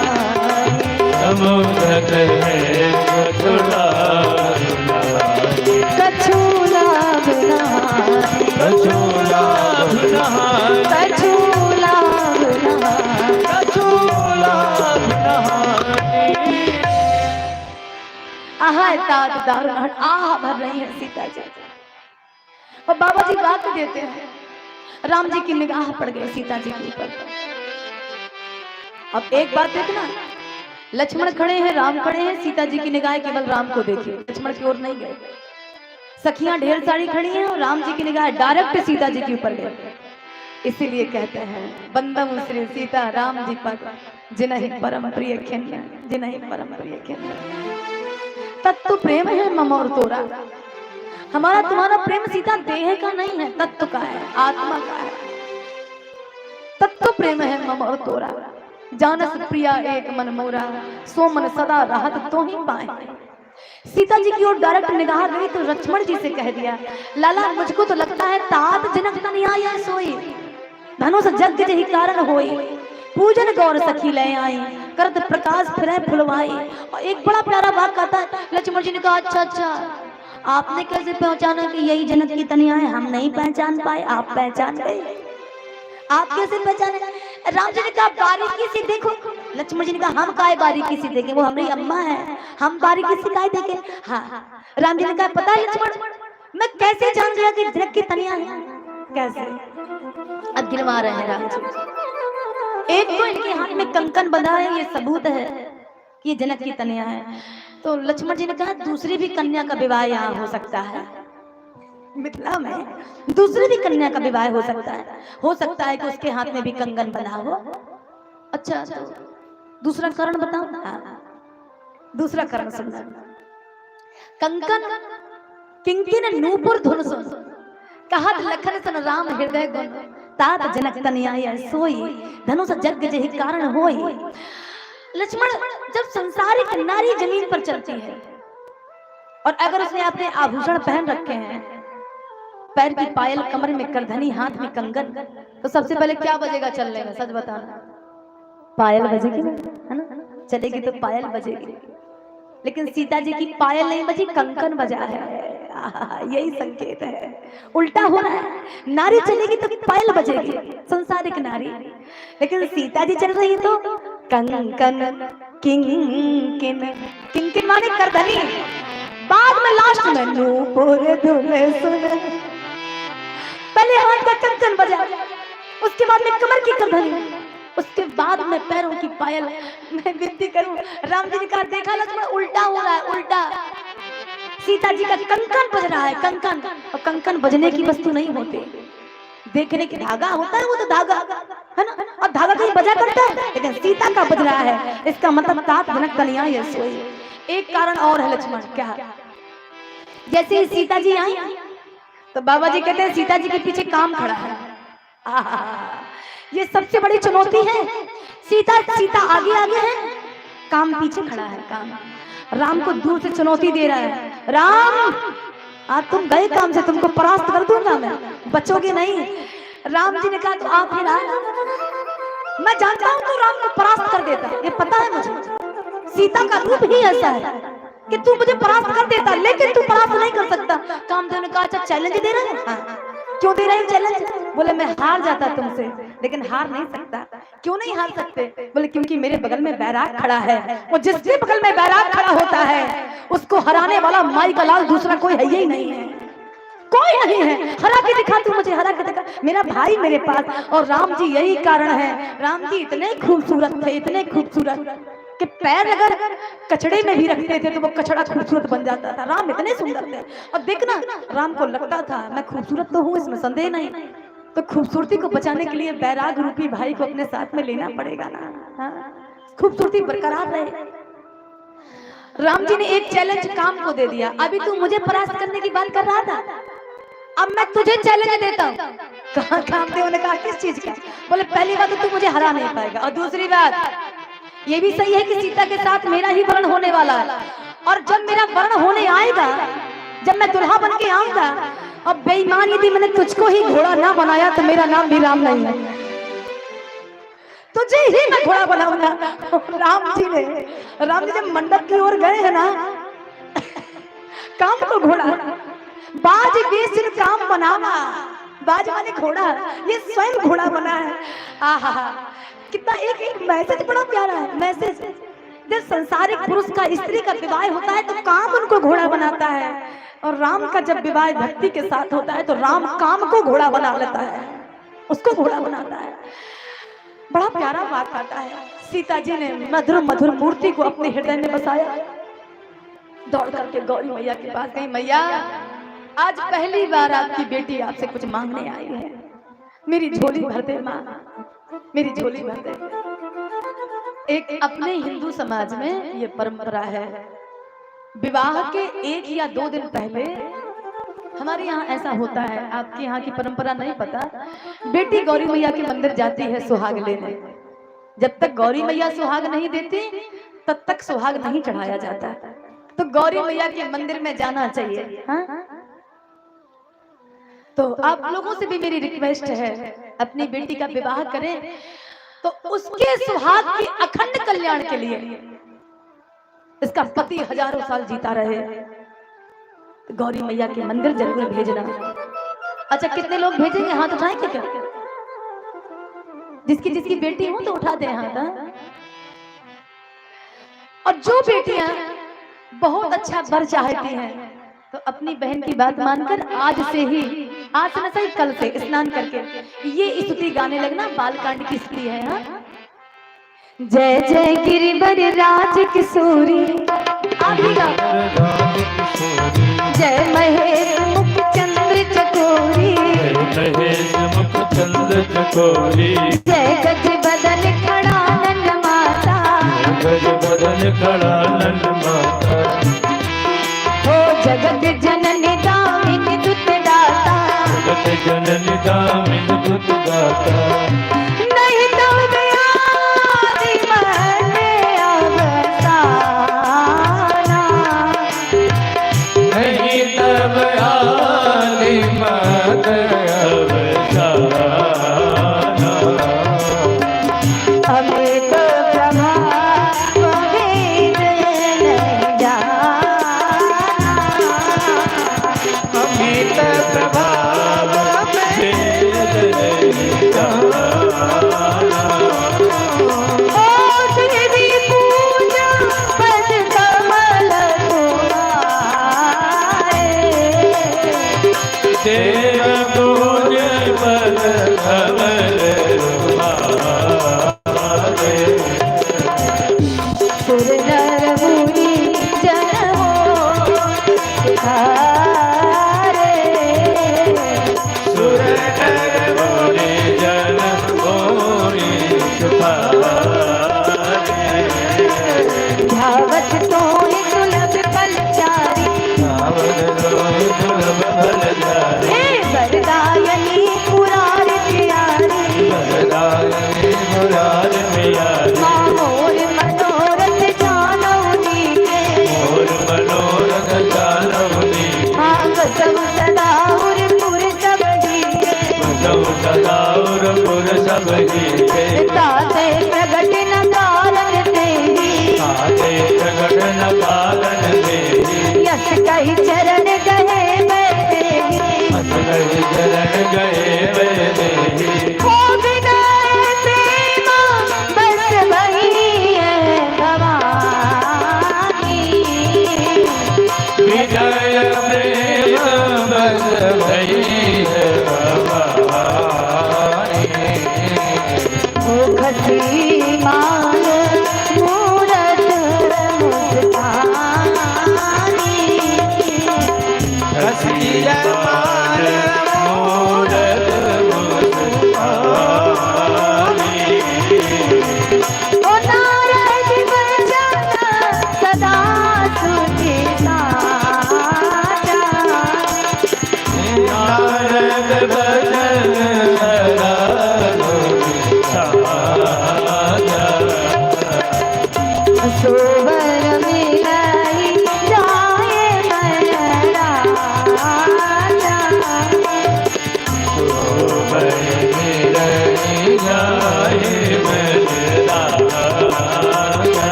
हरि भांति गौरी असीस सुरसी कह कहिए हर सिद्ध अली तुलसी भवानी पूज पुन पुन मुदित मन मंदिर चले मुदित मन मंदिर चले मुदित मन मंदिर चले मुदित मन मंदिर चले। सीता तुझ में मुझ में कोई अंतर नहीं बेटा, लेकिन तूने आज मेरी गरिमा बढ़ाई है। तेरे पति विश्वनाथ,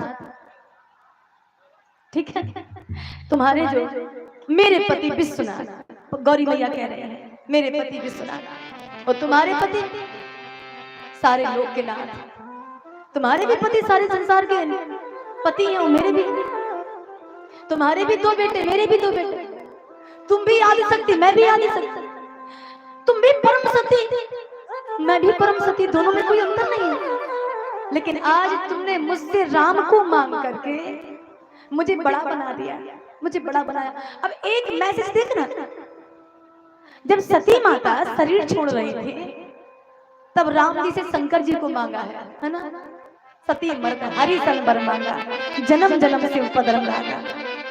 सती माता ने मरते समय राम जी से अपने पति को मांगा है, लेकिन राम जी ने कहा है माँ आज तुमने मेरा नाम बड़ा किया है, मैं जानता हूँ हर जन्म में शंकर ही आपको मिलेंगे, लेकिन एक समय ऐसा आएगा, एक समय ऐसा आएगा जब सीता आपसे मुझे मांगेगी, आपसे मुझे मांगेगी, तो माँ दोनों का बराबर हो जाएगा। पट्टम पूरी, हमारे यहाँ कहते हैं पट्टम पूरी हो गई, पट्टम पूरी हो गई। गोस्वामी बाबा कहते हैं आज मुंह मांगा वरदान दे दिया, बेटा जो तूने मन में बसाया है तुझे वही मिलेगा। और सीता माता आज घर को लौट गई अपने, और राम जी विश्वामित्र जी के पास लौट गए। शाम का समय हो रहा था, संध्या बंदन हुआ, गुरु बाबा के पैर दबाने लगे राम जी। लेकिन एक बहुत प्यारा यहाँ पे अर्थ आता है, जब गुरु बाबा सो गए और राम जी लेटे थे तो राम जी ने देखा क्या कि चंद्रमा आकाश मंडल में है, उगा हुआ है चंद्रमा। तो लक्ष्मण, अब राम जी देख रहे हैं टकर टकर चंद्रमा को देख रहे हैं टकर टकर। लक्ष्मण जी ने कहा भैया रोज तो चंद्रमा को देखते नहीं, आज क्यों देख रहे हैं? तो राम जी ने कहा लक्ष्मण आज कुछ स्पेशल है, ये क्या है? बोले ऐसा लग रहा है जैसे इसमें सीता का चेहरा दिख रहा है। गौर करना, ऐसा लग रहा है इसमें सीता का चेहरा है। आहा हा, बहुर विचार की न मन माही। राम जी ने तुरंत विचार किया है, ना ना ना, बहुर विचार की न मन माही, सीए बदन सब हिम करना है। कहाँ तू कहाँ सीता, दोनों में बहुत बड़ा अंतर है। मैं गलती खा गया, सीता बहुत सुंदर है, चंद्रमा तुझे में तो कलंकी है। और अब देखना जरा, राम जी ने गलती कितनी गिनती गिनवाई है, चंद्रमा तू कैसा है। जन्म सिंधु, तुम्हारा जो जन्म हुआ है वो खारे समुद्र से हुआ है, और सीता भूमि जा है। हाँ? खारी नहीं है, बड़ी सोंधी सोंधी मिट्टी लगती है। हमारे भारत की मिट्टी बड़ी सोंधी है, लोग तरसते हैं इस मिट्टी के लिए। तो बाबा जी कहते हैं जो चंद्रमा का जन्म हुआ खारे समुद्र से हुआ। अब एक बात और, जन्म सिंधु पुण्य बंधु विश्व, एक तो इसका जन्म जो है चंद्रमा का सागर से हुआ है, और इसका भाई कौन है? बोले सागर से ही ये भी निकला, सागर से ही जहर निकला, इसका भाई भी जहर, दोनों भाई भाई एक से हो गए। जन्म सिंधु पुण्य बंधु विश्व, दिन मलिन, दिन में ये मलिन मलिन दिखता है, इसमें उजेला नहीं रह जाता। और सीता हमारी रात में भी उजेला देती है, दिन में भी उजेला। लाइट रहे चाहे ना रहे, सीता का रूप ही उसके लिए लाइट है। बाबा जी लिख रहे हैं दिन मलिन सो कलंक, और सिय मुख समता पावकुन चंद बापुरो रंग। तू गरीब है और हमारी सीता लक्ष्मी का अवतार है, लक्ष्मी का अवतार। तो इसके लिए बाबा जी कहते हैं लक्ष्मण जी ने समझाया है, भैया मुझे ऐसा लगता है सीता मैया मेरी माँ ही बनेगी, मुझे ऐसा विश्वास है। रात के समय सो गए, सुबह के समय सतानंद जी विश्वामित्र जी को बुलवाया है। यहीं पर हम लोग कथा को विराम देते हैं। कल धनुष भंग की लीला है, परसों अयोध्या कांड की कथा है। आप सब लोग आए और मुझे लगता है सारी कथा 9वें दिन विराम कर देंगे। राम जी का राज अभिषेक करा के ही जाएंगे। गौआ का गोबरा मंगाओ,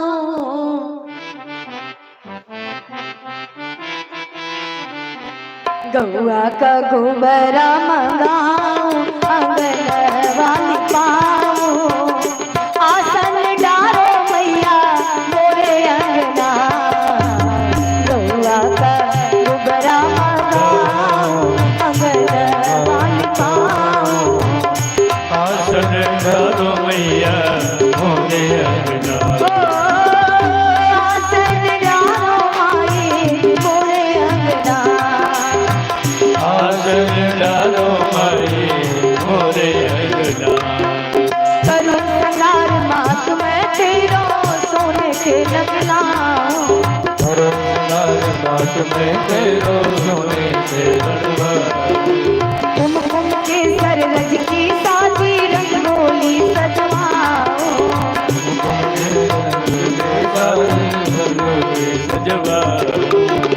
मुतियन मांगे भराऊं, दियला जलाऊं, वो आसन डालो मैया मोरे अंगना।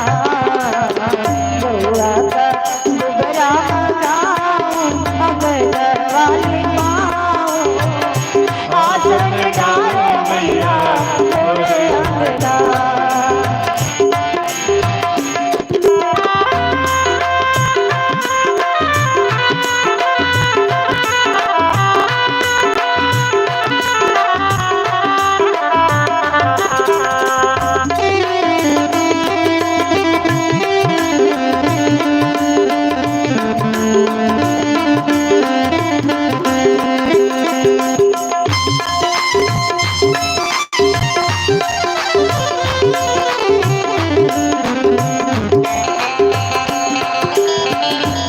सभी लोग सारी सेवा करेंगे माता के भजन के लिए।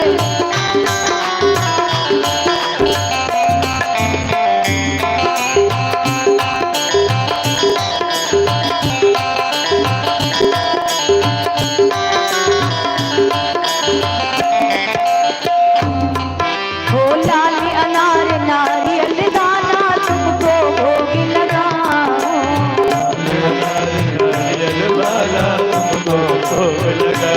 माँ छप्पन भोग रचे मोरी मैया रुच रुच भोग लगाऊं। छप्पन भोग लगे रच मैया रुच रुच भोग लगाओ। संध्या समय तुमको ध्याओ माँ, संध्या समय तुमको ध्याओ, दियरा जलाऊं, आसन डालो माई मोरे अंगना। गौआ का गोबरा मंगाऊं, आंगन वाली पाऊं, आसन डालो मैया मोरे अंगना।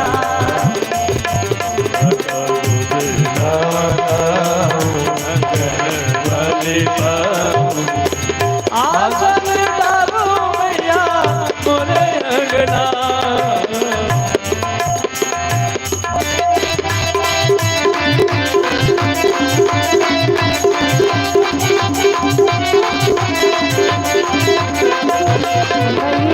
मैया मोरे अंगना, मैया मोरे अंगना, मैया। बोलिए श्याम रामचंद्र जी की, उमापत महादेव की, जय संत समाज की, जय श्री गोस्वामी तुलसीदास जी महाराज की, जय दुर्गा मैया की, जय जय जय श्री सीताराम।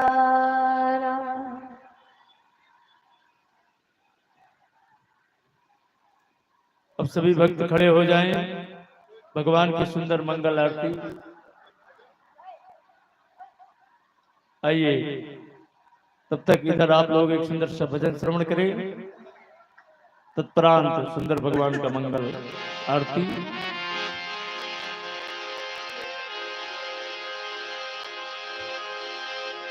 मैंने बांध लिया मैंने बांध लिया प्रेम वाला कंगना, मैंने बांध लिया, वो मैंने बांध लिया। ज्यादा इको न डालो भाई, बात गड़बड़ हो जाएगी। मैंने बांध लिया प्रेम वाला कंगना, आओ आओ हरी मोरे अंगना, आओ आओ हरी मोरे अंगना, आओ आओ हरी मोरे अंगना, आओ आओ हरी मोरे अंगना। मैंने बांध लिया, मैंने बांध लिया, मैंने बांध लिया प्रेम वाला कंगना, आओ आओ हरी मोरे अंगना, आओ आओ हरी मोरे अंगना, आओ आओ हरी मोरे अंगना। जय हो।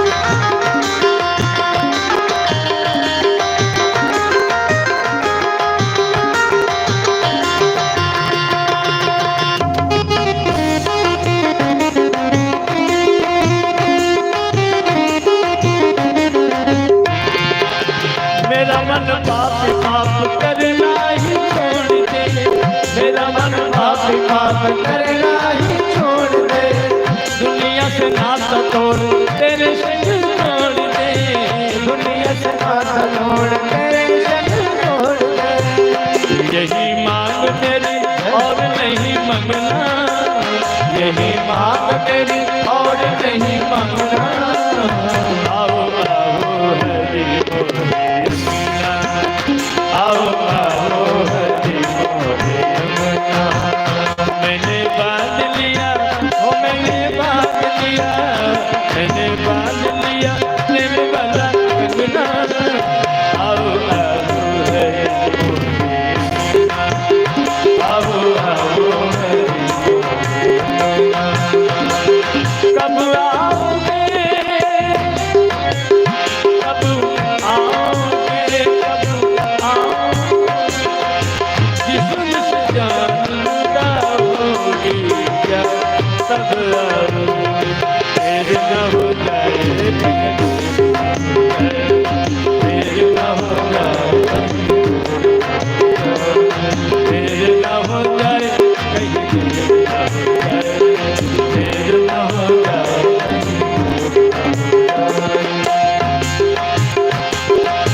ऐ मेरे श्याम प्रभु तेरा गुण गाऊं, ऐ मेरे श्याम प्रभु तेरा गुण गाऊं, ऐ मेरे राम प्रभु तेरा गुण गाऊं, ऐ मेरे राम प्रभु तेरा गुण गाऊं, तेरा गुण गाऊं प्रभु तुमको निभाऊं, तेरा गुण गाऊं प्रभु तुमको निभाऊं।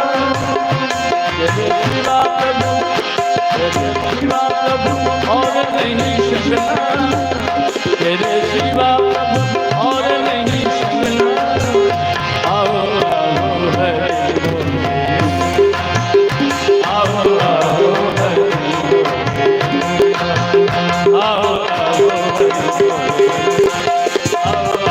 हरी मोरे अंगना, आओ आओ हरी मोरे अंगना, आओ आओ हरी मोरे अंगना, आओ आओ हरी मोरे अंगना, आओ आओ आओ आओ हरी मोरे अंगना, आओ आओ हरी मोरे अंगना, अंगना।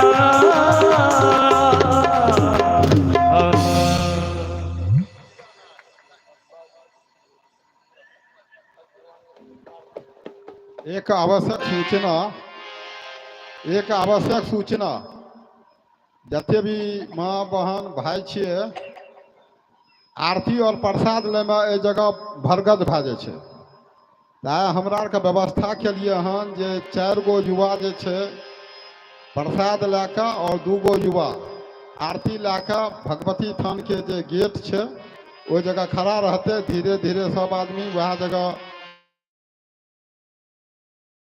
आरतियो लेने जेबे और प्रसादो लेने जेबे, बुझलिए कि ना। तो एहिमे प्रसाद में जे छै 4 गो युवक ला लेबै और आरती 2 गो युवक ला लेबै।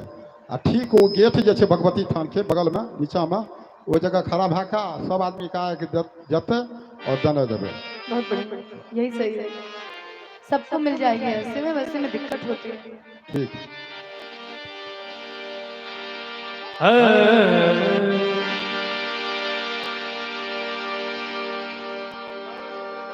गा लीजिए आप, गा लीजिए, गा लीजिए, कोई दिक्कत नहीं, गा लीजिए आप, गा लीजिए।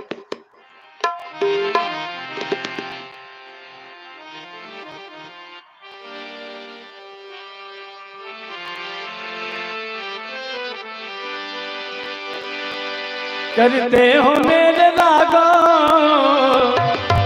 करते हो मेरे रागो, मेरा नाम हो रहा है।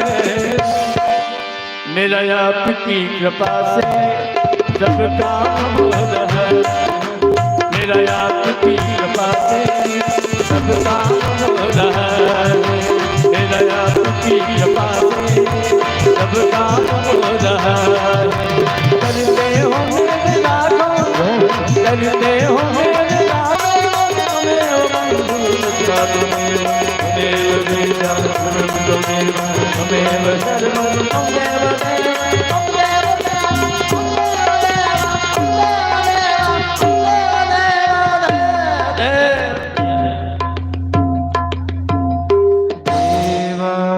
कदली गर्भ संभूतम गर्भूरेण प्रतिपदम मारार्तिक्यम कर्मे पश्चिमे वर्तोभाय मनसह मंदपुष्पाञ्जलिं हरिः मा यज्ञेन गमे सन्दर्यवस्थान धर्माणि प्रथमान्यासन्नः हेहनागं महिमानः सन्दतपूर्वे सात्याः सन्ति देवाः नानासुगन्धपुष्पाणि यथा कालोद्भवान् च पुष्पाञ्जलिमया दत्त गहाड परमेश्वरः पुराणपुरुषोत्तमाय नमः। श्री सीतारामाभ्यां नमः। चरणकमलेषु मंदपुष्पांजलिं समर्पयामि। लेते जाना रे हरि का नाम थोड़ा थोड़ा, लेते जाना रे हरि का नाम थोड़ा, लेते जाना रे हरि का नाम थोड़ा थोड़ा, लेते जाना भूल न जाना कल फिर आना रे। लेते जाना रे, लेते जाना रे, लेते जाना रे हरि का नाम थोड़ा थोड़ा, लेते जाना रे हरि का नाम थोड़ा थोड़ा, लेते जाना भूल न जाना चल फिर आना रे। लेते जाना रे, लेते जाना रे, लेते जाना रे हरि का नाम थोड़ा थोड़ा, लेते जाना रे हरि का नाम थोड़ा थोड़ा।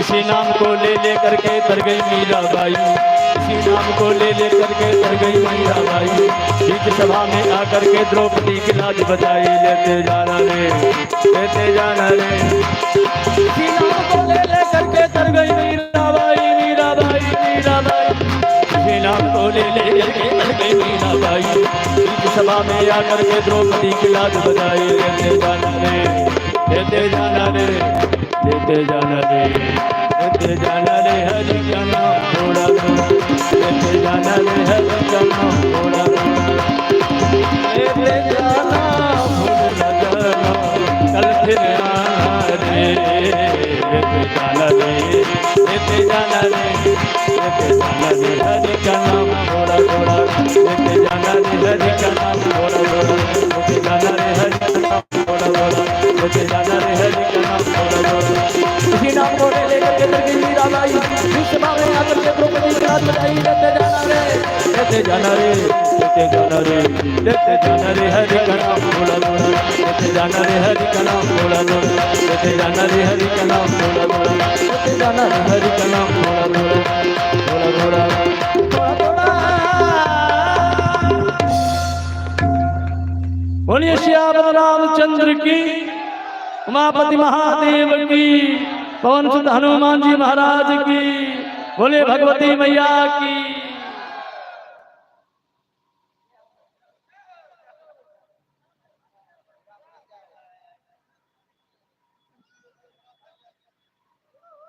अहाँ सब स्थिर से गेट लग प्रसाद छै, आरती छै, सब आदमी स्थिर से प्रसाद आरती लए के जेबै। एक आवश्यक